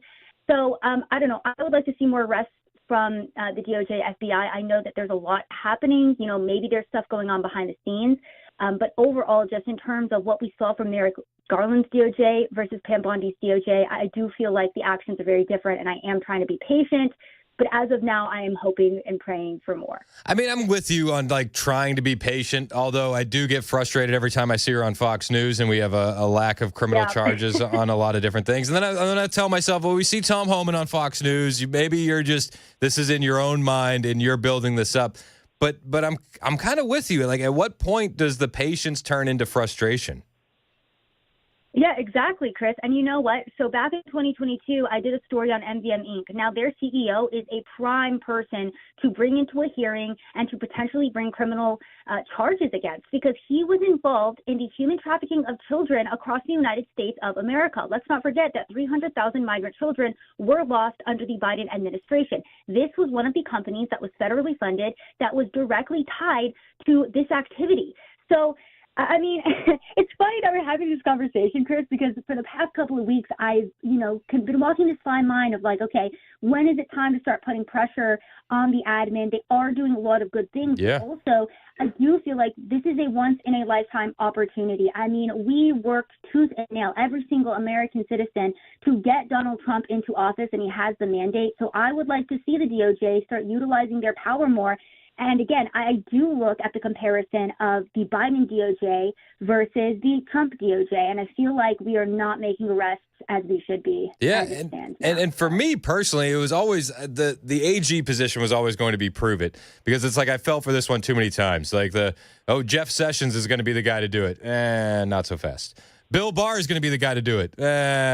Hold on to your horses there, pal. And now a lot of people have a lot of faith in Pam Bondi, but I'm just not seeing the fruit. I'm not either, and I think, too, she definitely messed up with the Epstein files debacle. I understand if they needed to go through and they needed to, redact certain victims' information, but if that was the case, this is the full transparency administration. We should have never been told that she had the files on her desk. And the way that I view this, because, we're kind of getting away from my original story here, Chris, but also in terms of what just happened with the Signal leak chat or group chat, right, with Goldberg being added. I do think somebody needs to be fired for that, and not a lot of people want to say that. But to be quite honest, if you were going to be a part of the Trump administration, this is a president that was almost assassinated twice. Yep. His political opposition was trying to throw him in jail. You had the New York Attorney General trying to throw him in jail just weeks before the election. This needs to be an airtight administration. There is no room for mistakes. If you're going to be working under Donald Trump, you need to make sure that you are doing the best job, giving 110%. And again, I don't feel like I'm saying that from the DOJ, and I will express frustration as an independent journalist, because I'm one of many who, again, has put in the work to try to expose what's going on in this country, but there's only so much that we can do. Absolutely. I mean, listen, I talk about it every day. You're out there actually boots on the ground, so I could only assume that this frustrates you more than me. And I'm frustrated by it. Now, on the Signal chat thing, I think that how do you explain this unless somebody intentionally added Jeffrey Goldberg? Exactly. And again, this needs to be an airtight administration. There should be no room for mistakes. We, the people, did our part to get Trump into office, and now it's up to members of his administration to make sure that everything that he campaigned on is being brought to fruition, and that there is no, infiltration of this cabinet. We need to make sure that not only is the president protected, but what we, the people, voted for is protected. So, this is also a call on Congress as well. What are they doing? Why? We have the House and the Senate right now. What is Congress doing? Why is it that all we've done so far is push through a CR bill? Why are we not supporting, the president more and trying to get more done? Thank you. This is what I'm saying. This is Savannah Hernandez. She's a Frontlines reporter for Turning Point USA. Sav, where can we keep up with you, and how can we amplify this Jackson Hewitt story? I mean, I feel like this is a massive story that everybody needs to be aware of. How can we help you with this? You know what? Thank you. Honestly, I feel like just putting it out on X, going and engaging with the story, and just sharing it with your friends and family who may still not be aware of what's going on in this country. I think what we need to do in the next 4 years is keep the pressure on our fellow Americans. It was awesome that Trump won. We are in a very good position, but that doesn't mean that we should relax. It doesn't mean we should stop paying attention, and it doesn't mean that we should stop sending stories like this to our friends and family. So share the story. Go on X. Sav says, go follow the Frontlines TPUSA account as well. We're putting out a lot of good work there. And we will continue to be boots on the ground, focusing in on the issues that need to be solved in this country. And, again, shining a light on, more work that needs to be done. Yeah. Hey, I appreciate you doing it, Sav. Savannah Hernandez, thank you for joining the show. Thanks, Chris. That's Sav. She's on X at Sav_says. Definitely worth a retweet on this story if you're on X. If you haven't found it, you can find it on my page at Chris Hand on Air. I just retweeted it as well. There's a lot more to talk about. One of the things that she said was not taking your foot off the gas, right? Like we still got to keep working hard in this country. There's a very important election happening up in Wisconsin that I can tell you how you can get involved with when we get back. It's 10:52 on Super Talk 99.7 WTN.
Weather can change in an instant, and you need to be prepared for any outcome. That's why Generator Supercenter of Nashville will help keep your family safe and connected. We make buying a backup generator simple and easy, with financing options available, free in-home estimate, turnkey installations, no worry warranty, and most importantly, the monitoring and service of your fully installed generator. Come see us at our location in Nashville or visit us online. Generator Supercenter of Nashville. We serve all Middle Tennessee.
Damage reported in the mid-state from last night's storms. The markets, they're reacting to tariffs set to take effect this week. And egg prices, can we look for them to get any better? We'll have those stories for you at the top of the hour on Super Talk 99.7 WTN. You know, back in my day, eggs and toilet paper were so prevalent, we would hurl them at the houses of our enemies.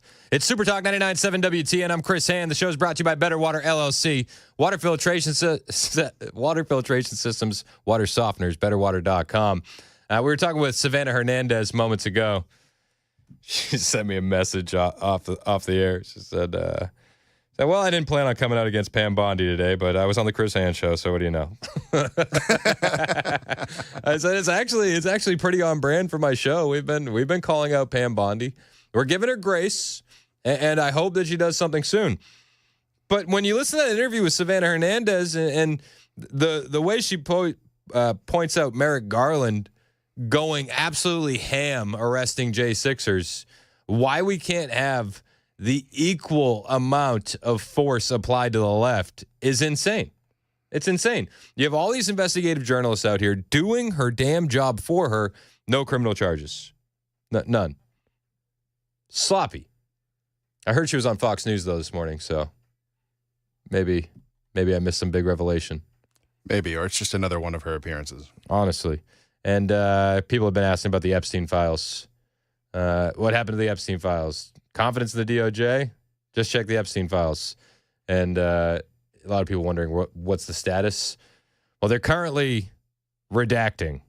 They're working around the clock, is what I heard, redacting victim names from the Epstein files. It's important, but I almost don't care at this point for Honestly. how much it's just been drug out.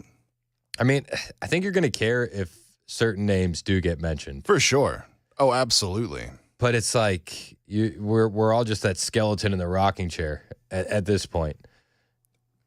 As soon as this list is released, action needs to happen. Action. These people need to be dropped. Not just Fox News appearances, not just interviews, not just jumping on the Ingram angle. Yes, sir. We need charges. Yes, sir. That's your mission, Pam Bondi. It's 11 o'clock on Super Talk 99.7 WTN.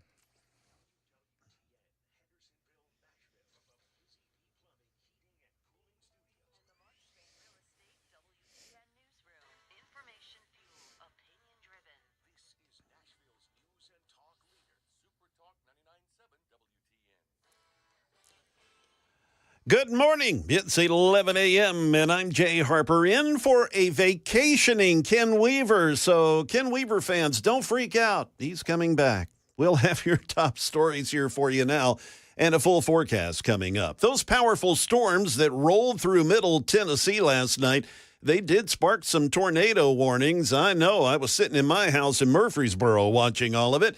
Well, they did leave some storm damage behind. In Murray County, Channel 4's Danielle Ledbetter says that some roads remain dangerous even now. Trees down, power lines down. It's leaving some roads impassable. So those roads this morning are Cross Bridges Road, Trotwood Road, and Old State Road. So if you have to go out this morning, just be mindful of those areas. They also said if you see power lines, do not pass them, just report them. Danielle. And police report a home and a shed were just blown to bits on Hampshire Pike. Thankfully, nobody was hurt.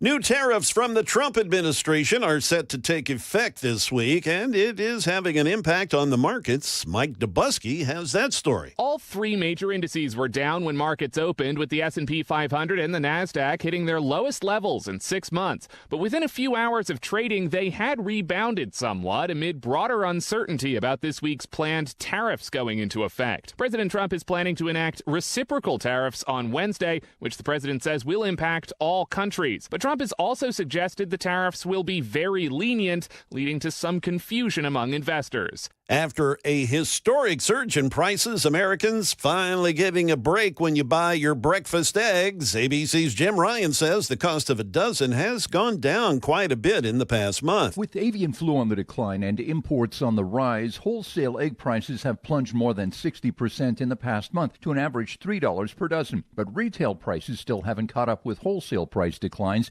With Easter and Passover on the horizon, Agriculture Secretary Brooke Rollins warns that egg prices may start to inch back up again in the coming weeks. That is the latest news. We've got weather on the way. I'm Jay Harper, WTN News.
It's 11:06 on Super Talk 99.7 WTN. Hey, how are you? It's Chris Hand. The show's brought to you by Better Water LLC, water filtration systems, water softeners, betterwater.com. You can find me on Twitter, True Social, and Instagram at Chris Hand on Air. Hit the follow button. I will follow back. You can watch the show, Super Talk TV. We are live on Facebook, Twitter, Twitch, and our personal favorite, YouTube. Hit like, hit subscribe. And with the severe weather coming over the next couple of days, I think it's after Wednesday, we have more chances of severe weather. One of the things that you can do with the YouTube channel is you can hit that little bell on our YouTube page and then get notifications anytime we go live. You know when I'm on the air. Show starts at 9. You know when Nashville's morning news is, or Chad, or Murphy. But in those overnight hours, when we're going live for extreme weather like we did last night, those notifications could be absolutely clutch. At least give you a heads up of what's going on. We had a few thousand people watching on the stream last night. Wow. So, you know, whatever way you can listen in those situations, we want to make sure that you have as many options as possible. Hit like and subscribe on the YouTube page. Subscribe, click for those notifications. That'll be a help as we head into this extreme weather season, so that way you know when we go live. A lot to get to. A couple people waiting on the line want to talk about the Jackson Hewitt tax scheme out there in New York City that Savannah Hernandez was breaking down for us. Bobby in Nashville wants to talk about that. What's up, Bobby? Hey, how are you doing? Good, man. How are you? Well, I'm doing fine until I heard this news today. I mean, you know, I went and did my taxes the other day, and it cost me $100 just to get $49 back. It's sickening that all these people are trying to help all these gosh dang illegals, and I don't have nothing against them. But you can't come over here and get free stuff and take stuff from me. I've been working since I've been 14 years old. I mean, well, I think I would correct you. They can and they are taking free stuff from you. They shouldn't. It's against the law. And if we were prosecuting these individuals correctly, it would never happen in this country. But the harsh reality of it is, Bobby, that it is happening. It's happening at high levels across many, many different departments and institutions, and it's got to end. But hearing that's where we got to stop and put these right people into Congress or whatever, and what gives them the right to take all of our funds and give it away to people who don't contribute anything to America? Yeah. Bobby, I'm with you, man. And you know, to that end, we do have, and I appreciate the call, we have Elon Musk and Doge doing what they can to claw some of that money back, cut some of these programs. But it's ridiculous. It's absolutely ridiculous. And I don't want to belabor the point about Pam Bondi, but like, where are you at, Pam? Like, where are the charges? Where's the investigation into Jackson Hewitt? Where is the action that we can point to? I haven't seen much of it. Have you seen much of it yet? I want to give her the benefit of the doubt. I don't want to go too hard. But at the same time, it's like, we supported this campaign. We supported this presidency. We supported this candidate. We supported this admin. We have every damn right to be as harsh in our critiques of this administration as anybody else, if not more so than others. Let's be perfectly honest. If this attorney general can't get the job done and can't bring criminal charges where criminal acts are happening, then what good is this attorney general? What good is this DOJ?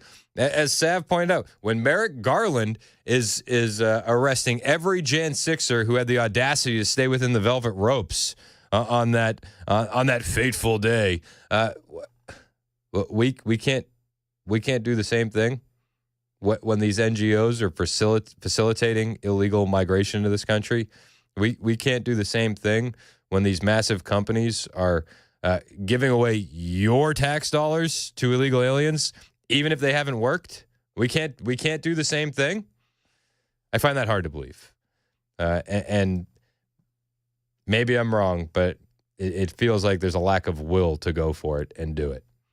There's only a couple people in the federal government who have the willpower to do things and aren't afraid of the repercussions, and it's a very short list. It really ends up just being Trump and Elon. Now, they're not going to be able to do everything themselves. They're going to have to count on others to help. But that's the list currently. And Elon is still putting in that work. He was in Wisconsin over the weekend. Very important election, Supreme Court election coming up in Wisconsin, where it could change 2 GOP seats to 2 Democrat seats in the House. Like, full stop. It's the most important election happening right now. A lot of eyeballs on it, and a lot of money being thrown into it. Elon Musk talked about that last night, and he's not wrong when he's talking about this Wisconsin election. This is very, very important, and he took to a town hall in Wisconsin last night to remind everybody just how important it is. And for that, I say thank you. And the left will make a lot about him giving out $1 million to individuals who had already voted, and that doesn't bother me at all. Let's talk about the money that the left has thrown out in elections. But Elon says this election couldn't be more important. What's happening on Tuesday is a vote for which party controls the U.S. House of Representatives. That is why it is so significant. And whichever party controls the House, it to a significant degree controls the country, which then steers the course of Western civilization. So it's like, I feel like this is one of those things that may not seem that it's going to affect the entire destiny of humanity, but I think it will. No pressure. Yeah. That one guy said no pressure. It's a super big deal. And the fact that I'm here in person, like, I'm not phoning it in. I'm here in person. So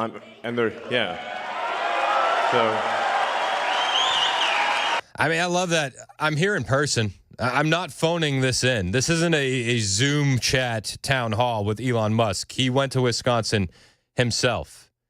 And he also highlights yesterday that if you're looking at Polymarket, if you're looking at Kalshi, which are the political betting sites, which were honestly far more accurate during the 2024 campaign than even some of the polls. If you're looking at those betting sites currently, it's an uphill battle for the Republican to win that Supreme Court seat in Wisconsin. But I think without something like this, we actually are in serious danger of losing the election. This is very important to put in mind. If you look at the betting market odds, so if you look at sort of the Polymarket or Kalshi, like the betting markets, it varies between 85% and 90% probability of loss for Justice Schimmel. That's the current situation. So we got to pull a rabbit out of the hat next level. We actually got to have a steady stream of rabbits out of the hat, like it's an arc of rabbits flying through the air and landing in a voting booth. Interesting picture. Grok could probably make that picture. That's basically what's needed. We need to generate an anomaly in the matrix. We need to generate an anomaly in the matrix. One of the things that we have the benefit of being in this city currently is we have a lot of transplants. So I would just say to you, do you know somebody from Wisconsin that can make some phone calls to friends back in Wisconsin? Can you make phone calls to friends back in Wisconsin? I think today's the day to make those calls. Now, you also may be saying, no, I don't have anybody that I could call back in Wisconsin. Well, if you understand how important this election is, how important 2 seats are in the House of Representatives currently, well, I would wager to you there is something that you can do, even if you don't know anybody in Wisconsin. Turning Point Action has released an app. You can, if you're watching on the stream, you can see this. Turning Point Action released an app, and it will give you the ability to start calling conservatives who haven't voted yet. So a lot of people talk about putting their money where their mouth is. Now's not the time to slow down. We need our foot on the gas. These are your opportunities right here.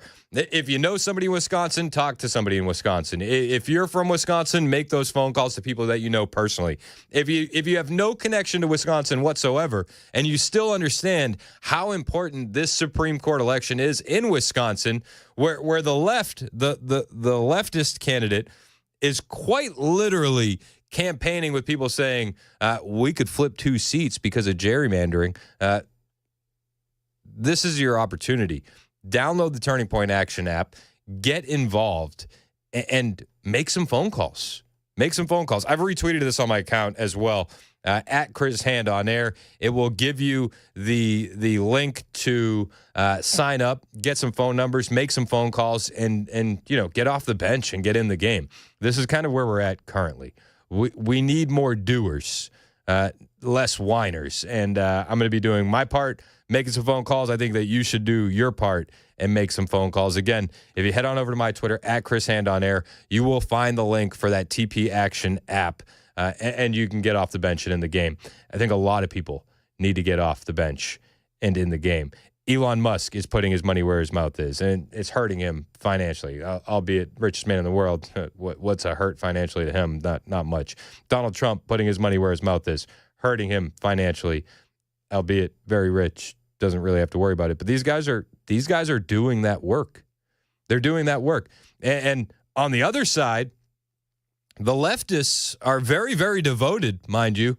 The leftists that are paying attention understand how important this election is, so much so that they're sending protesters to disrupt Elon during his town hall.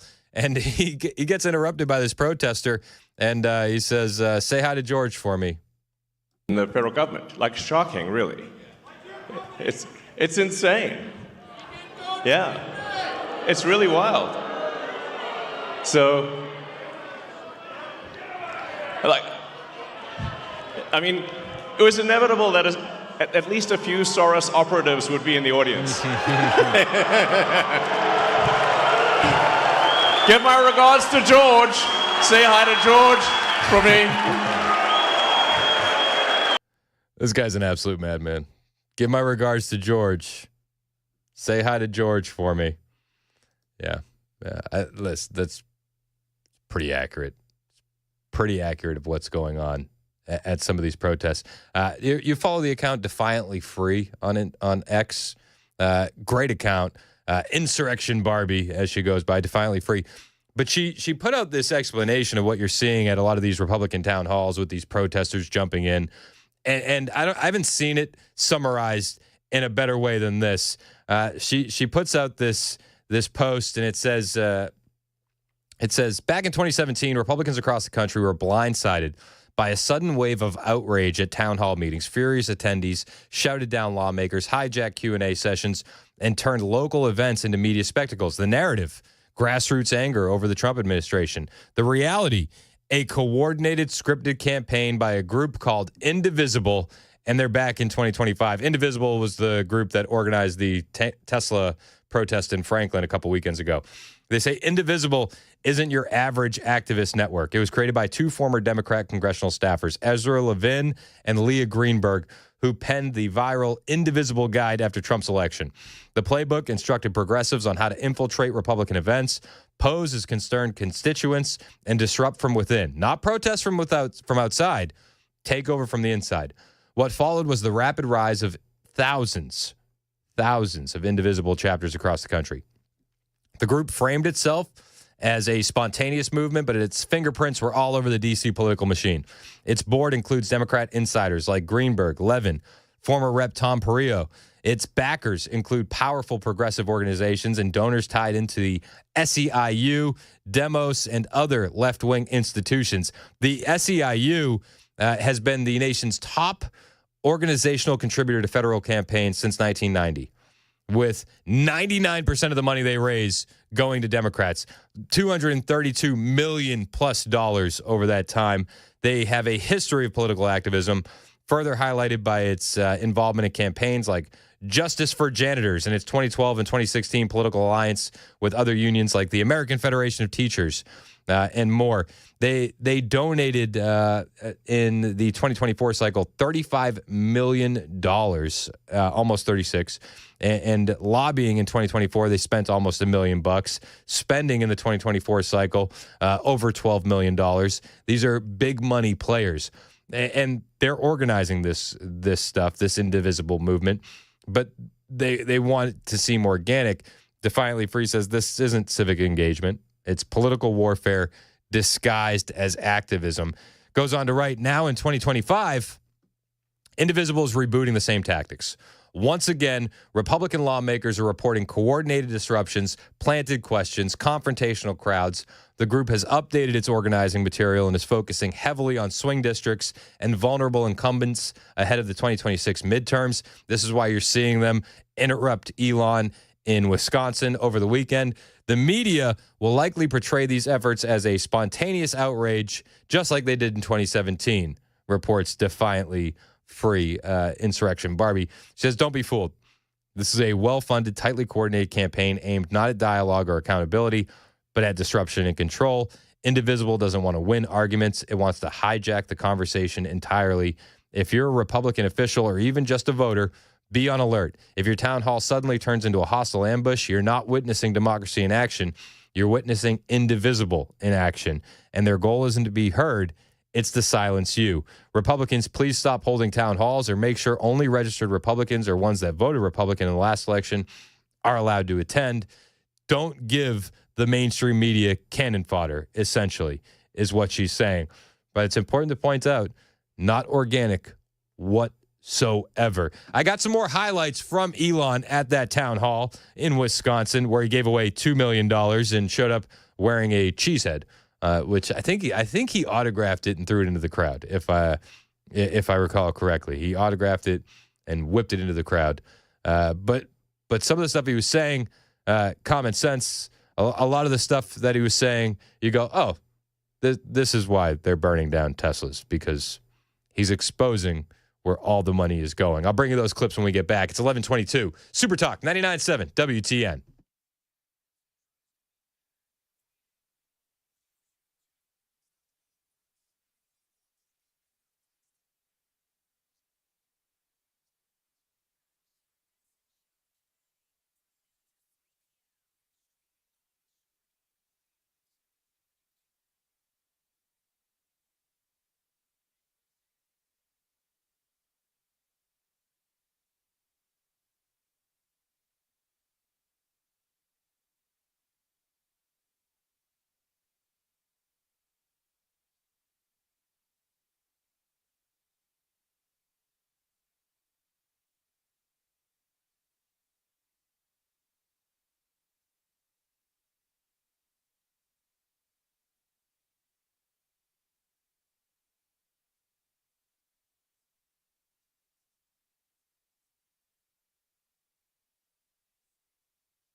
News coming in now from Lithuania on the fate of those missing U.S. Army soldiers and new evacuations in Gaza. We'll have those stories coming up at the bottom of the hour on Super Talk 99.7 WTN. Thank you, Jay Harper. It's 11:27 on Super Talk 99.7 WTN. Hey, how are you? It's Chris Hand. Show's brought to you by Better Water LLC. You can listen to the show anywhere, the FM dial, the iHeartRadio app, the TuneIn app. You can watch us over on Super Talk TV, Facebook, Twitter, Twitch, and our personal favorite, YouTube. Shout out to the YouTube chat. Always keeping things moving over there. And hit like and subscribe while you're over on the YouTube page. Do appreciate it. Helps feed the kids. They want to go to summer camp. And I said, if you want to go, we got to get the likes up. Otherwise, best I'm going to be able to do is like a free vacation Bible school. But all condensed into like 3 hours. They said, Dad, we like the Bible schools. I said, I know. But you're not going to the good one. They said, please tell your audience to like and subscribe. I said, I'll do my best. I'll do my best. Here's some bread. That's what I said. Here's whole grain. You got an update on USAID. An appeals court has cleared the way for Musk and Doge to resume cuts to USAID. Thank you. Finally, some sanity in the court system. We're allowed to stop funding transgender comic books and DEI musicals and Iraqi Sesame Street and opium farming in Afghanistan and regime change and propaganda. That's nice. I didn't think it would take this long to get our way, yet here we are. A federal appeals court on Friday cleared the way for Musk and Doge to resume their efforts to shut down USAID. The ruling from a 3-judge panel of the Fourth Circuit Court of Appeals lifted a lower court's injunction that had temporarily blocked Musk and Doge from playing any role in dismantling USAID. The decision comes as the Trump administration is making a final push to effectively dissolve the agency tasked with administering foreign aid. Earlier on Friday, the State Department officially notified Congress of its plan to eliminate the agency, according to Democratic lawmakers. And a member of Doge, who is also a deputy USAID administrator, sent a memo to USAID personnel worldwide announcing that the overwhelming majority of the agency's employees will have their jobs cut on either July 1st or September 2nd. For that, we say thank you.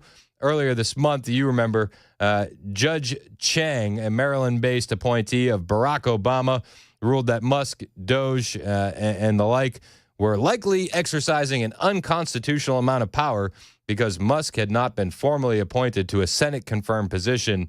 He blocked Musk and Doge from proceeding with USAID cuts because of that. All 3 judges on the Fourth Circuit panel agreed Chang's block should be lifted, though they did not all agree on the reasoning. Well, all right, you want to split hairs, we can split hairs. What matters is the outcome. And the outcome currently is that USAID can't fund DEI and transgender comic books and cartoon shows and regime change and propaganda all over the world. That's a good thing. It also leaves leftists just coping and seething.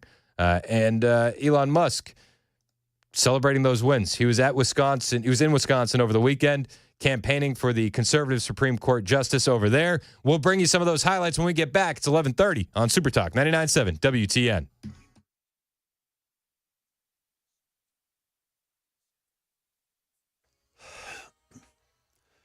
Good morning. I'm Jay Harper, filling in for a vacationing Ken Weaver, and I've got your top stories. We'll get you a weather forecast here shortly.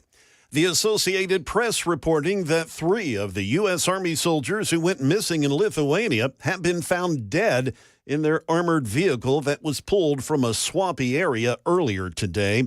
That's according to U.S. Army Europe and Africa Command. Another soldier is still missing. The body of the 3 soldiers were recovered after a massive 6-day effort by U.S., Polish, and Lithuanian armed forces and authorities to dig the M88 Hercules vehicle out of a peat bog. The soldiers were on a tactical training exercise when they and their vehicle just disappeared early Tuesday.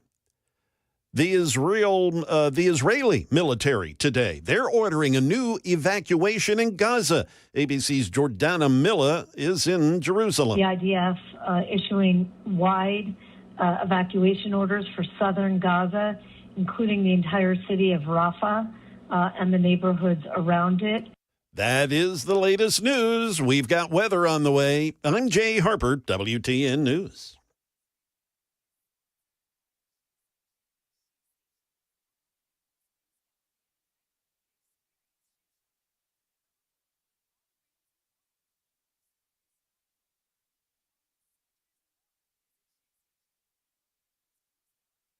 Hey, it's Chris Hand from my friends at United Structural Systems. A lot of people look forward to the rain in the springtime. It brings pretty flowers. If you got waterproofing issues at your home, though, it brings sleepless nights. And every time you got rain in the forecast, you're just wondering and tossing and turning and thinking about what it's going to do to your home.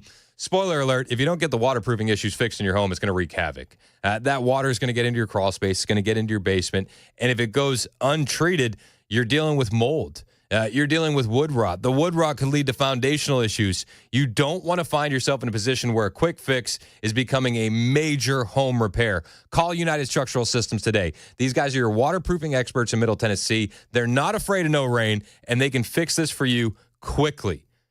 If you're seeing any warning signs in your house, those wet basement walls, the cracks in your basement floors, those are red flags that you got water in your crawl space in your basement. Call USS today. There's a reason they have 30,000 satisfied customers. There's a reason that they've been doing this since 1994. It's because they guarantee their best. Call USS 615-488-7855, 615-488-7855, online, USSTN.com.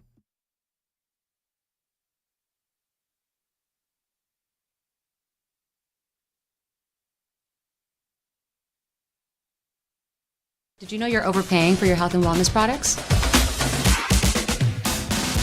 With over 20 company-owned brands offering its members vitamins, supplements, wellness, and skincare products, you're able to save up to 70% off retail. Members Nutrition can't change your life, but we can change the way you live.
Isn't it shocking how much violence and hatred is coming from the left?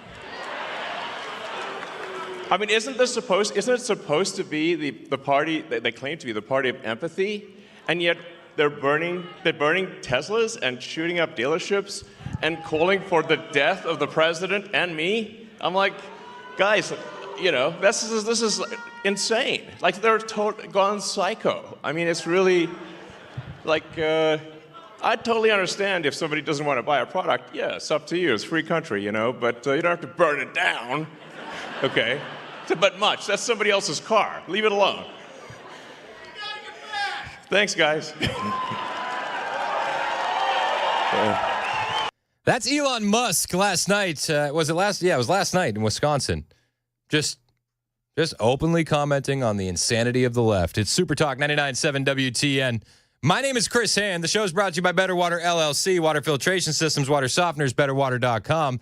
You can listen to the show on the FM dial, the iHeartRadio app, the TuneIn app. You can watch us, Super Talk TV, Facebook, YouTube, Twitter, Twitch. If you're watching over on YouTube, hit like and subscribe. Anything you hear on the radio, you'll also get the video over on YouTube. So he says, the violence of the left. It seems weird. Seems weird, doesn't it? I mean, if you've been paying attention, it's quite on brand for the left. We were talking about the protests over the weekend at the Tesla dealerships and the protest. There was a protester that infiltrated the Wisconsin town hall with Elon, and it's all very deliberate. It's all very planned. They try to make it seem organic. It's not. Spoiler alert. And if you needed any other proof of that, the protests over the weekend, the protesters seemed to clock out. It was very, very weird. So at one location, they had these massive signs. This is in New York. They had these massive signs that said, "Burn a Tesla, save democracy." And we had Savannah Hernandez on the show who pointed out, at a certain hour, they all just cleared out. It was like the shift was done.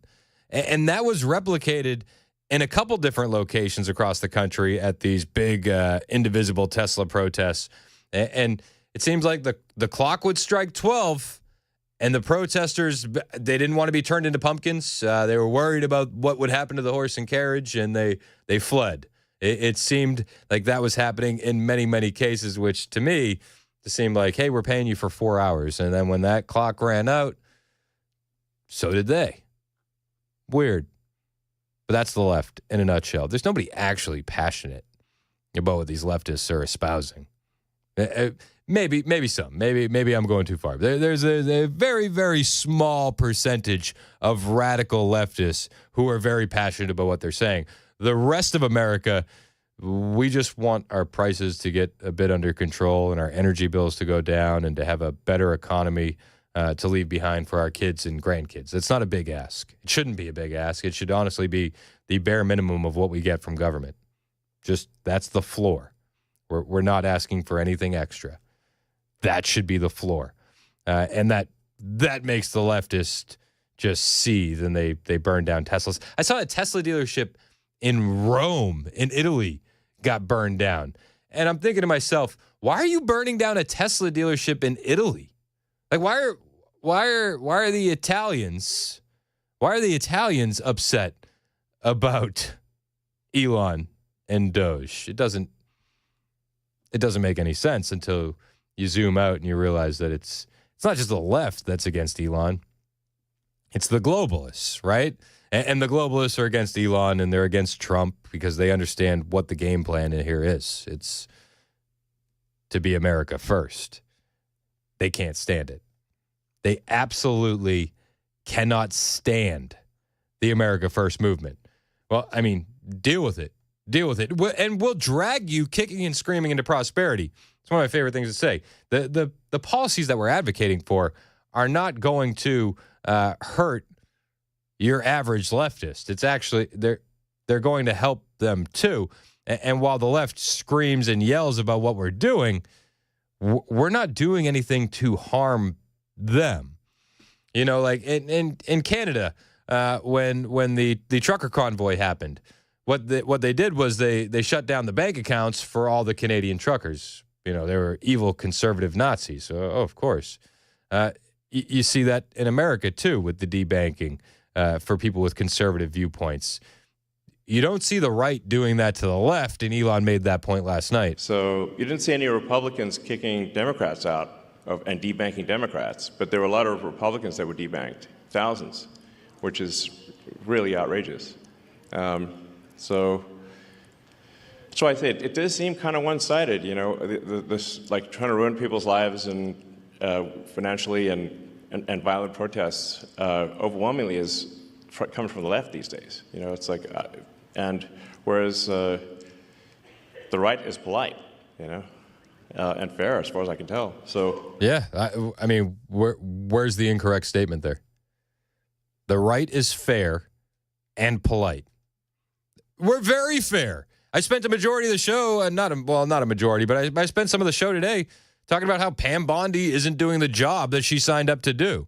And I think that we do need to be as fair as we can be and as harsh as we can be with a lot of the Republicans that we helped elect.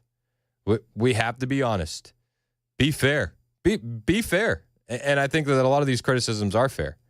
The left has no idea about being fair. And Elon's like, listen, he's being fair while he's talking in Wisconsin too. He's not just pointing out leftists. He said, listen, the right is not immune from the hate and the violent rhetoric that we've seen. It just so happens to not happen as often. You're right that the right is not immune from sort of hate and violence. It's not like nothing, but it does seem weirdly heavily weighted towards the left. Yeah. I mean, I haven't seen anyone tearing off like a Biden-Harris hat. Like, we're just like, you feel a bit sorry for them, like, oh, maybe they're wrong there, you know.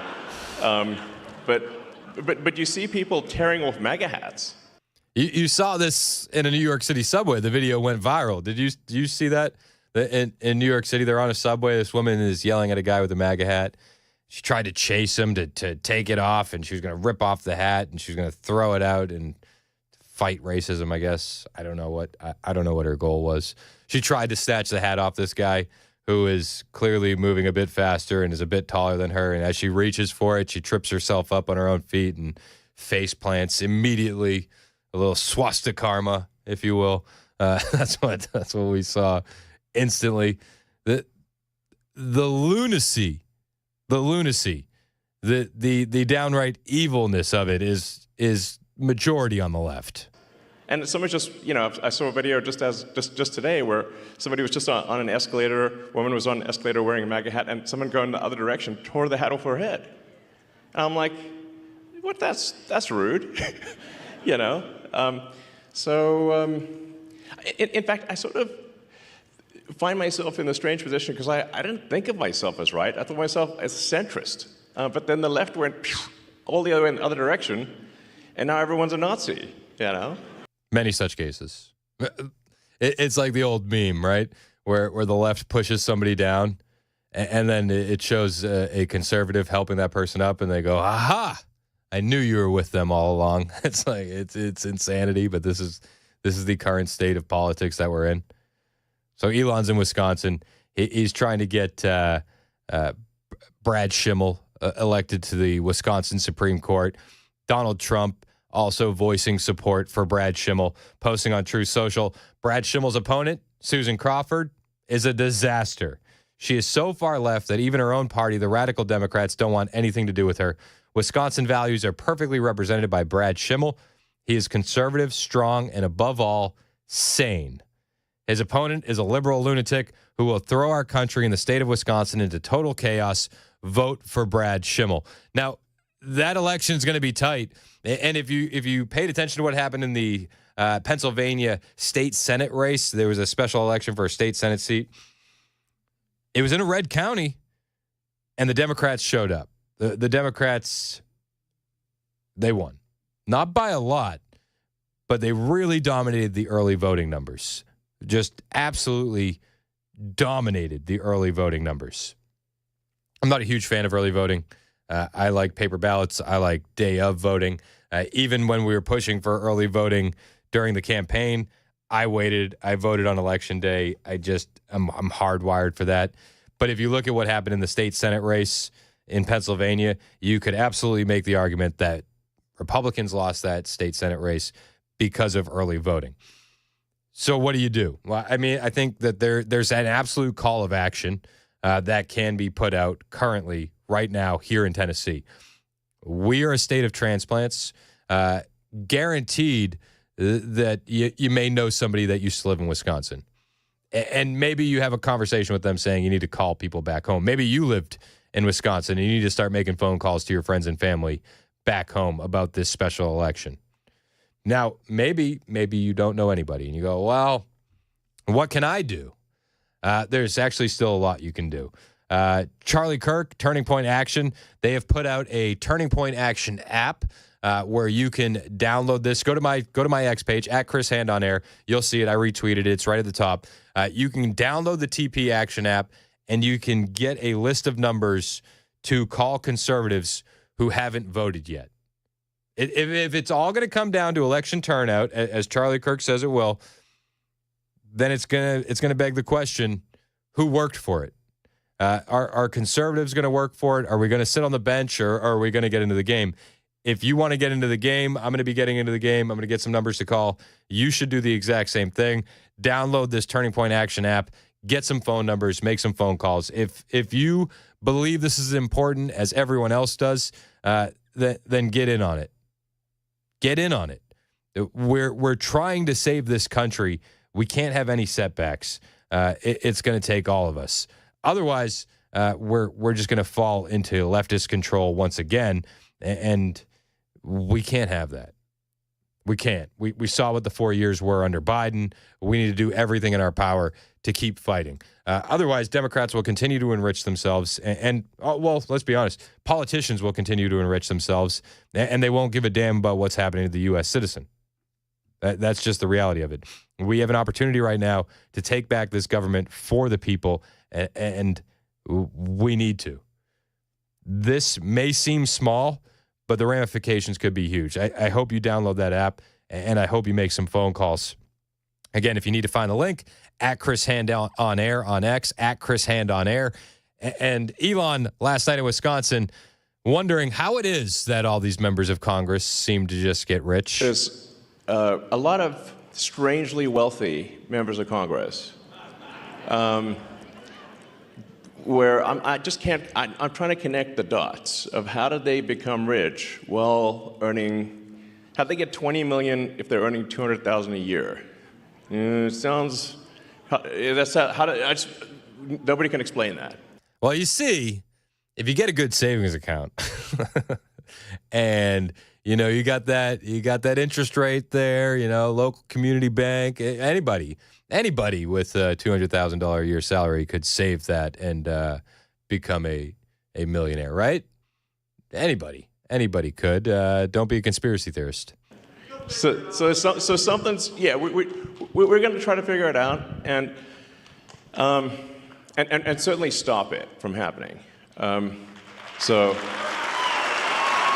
Listen, that's Elon Musk in Wisconsin. Again, he's putting his money where his mouth is. He's not phoning it in. He didn't go via Zoom. He flew to Wisconsin. He is absolutely trying to energize the conservatives in the area. I pray that it works. If you're not just into doing prayers and you want to do work, download that TP Action app so that way you can make some phone calls to voters in Wisconsin, conservatives that haven't voted yet, reminding them how important this Supreme Court race is in Wisconsin. And let's keep our foot on the gas, man. Let's keep working. And if you know somebody in Wisconsin, you should be making those phone calls as well. A lot more to cover. Running out of time. It's 11:50 on Super Talk 99.7 WTN. We'll check in with Chad Benson next, see what he's got coming up on his show today on Super Talk.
Weather can change in an instant, and you need to be prepared for any outcome. That's why Generator Supercenter of Nashville will help keep your family safe and connected. We make buying a backup generator simple and easy, with financing options available, free in-home estimate, turnkey installations, no worry warranty, and most importantly, the monitoring and service of your fully installed generator. Come see us at our location in Nashville or visit us online. Generator Supercenter of Nashville. We serve all Middle Tennessee.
$11:56, Super Talk 99.7 WTN. It's Chris Hand. Show's brought to you by Better Water LLC, water filtration systems, water softeners, betterwater.com.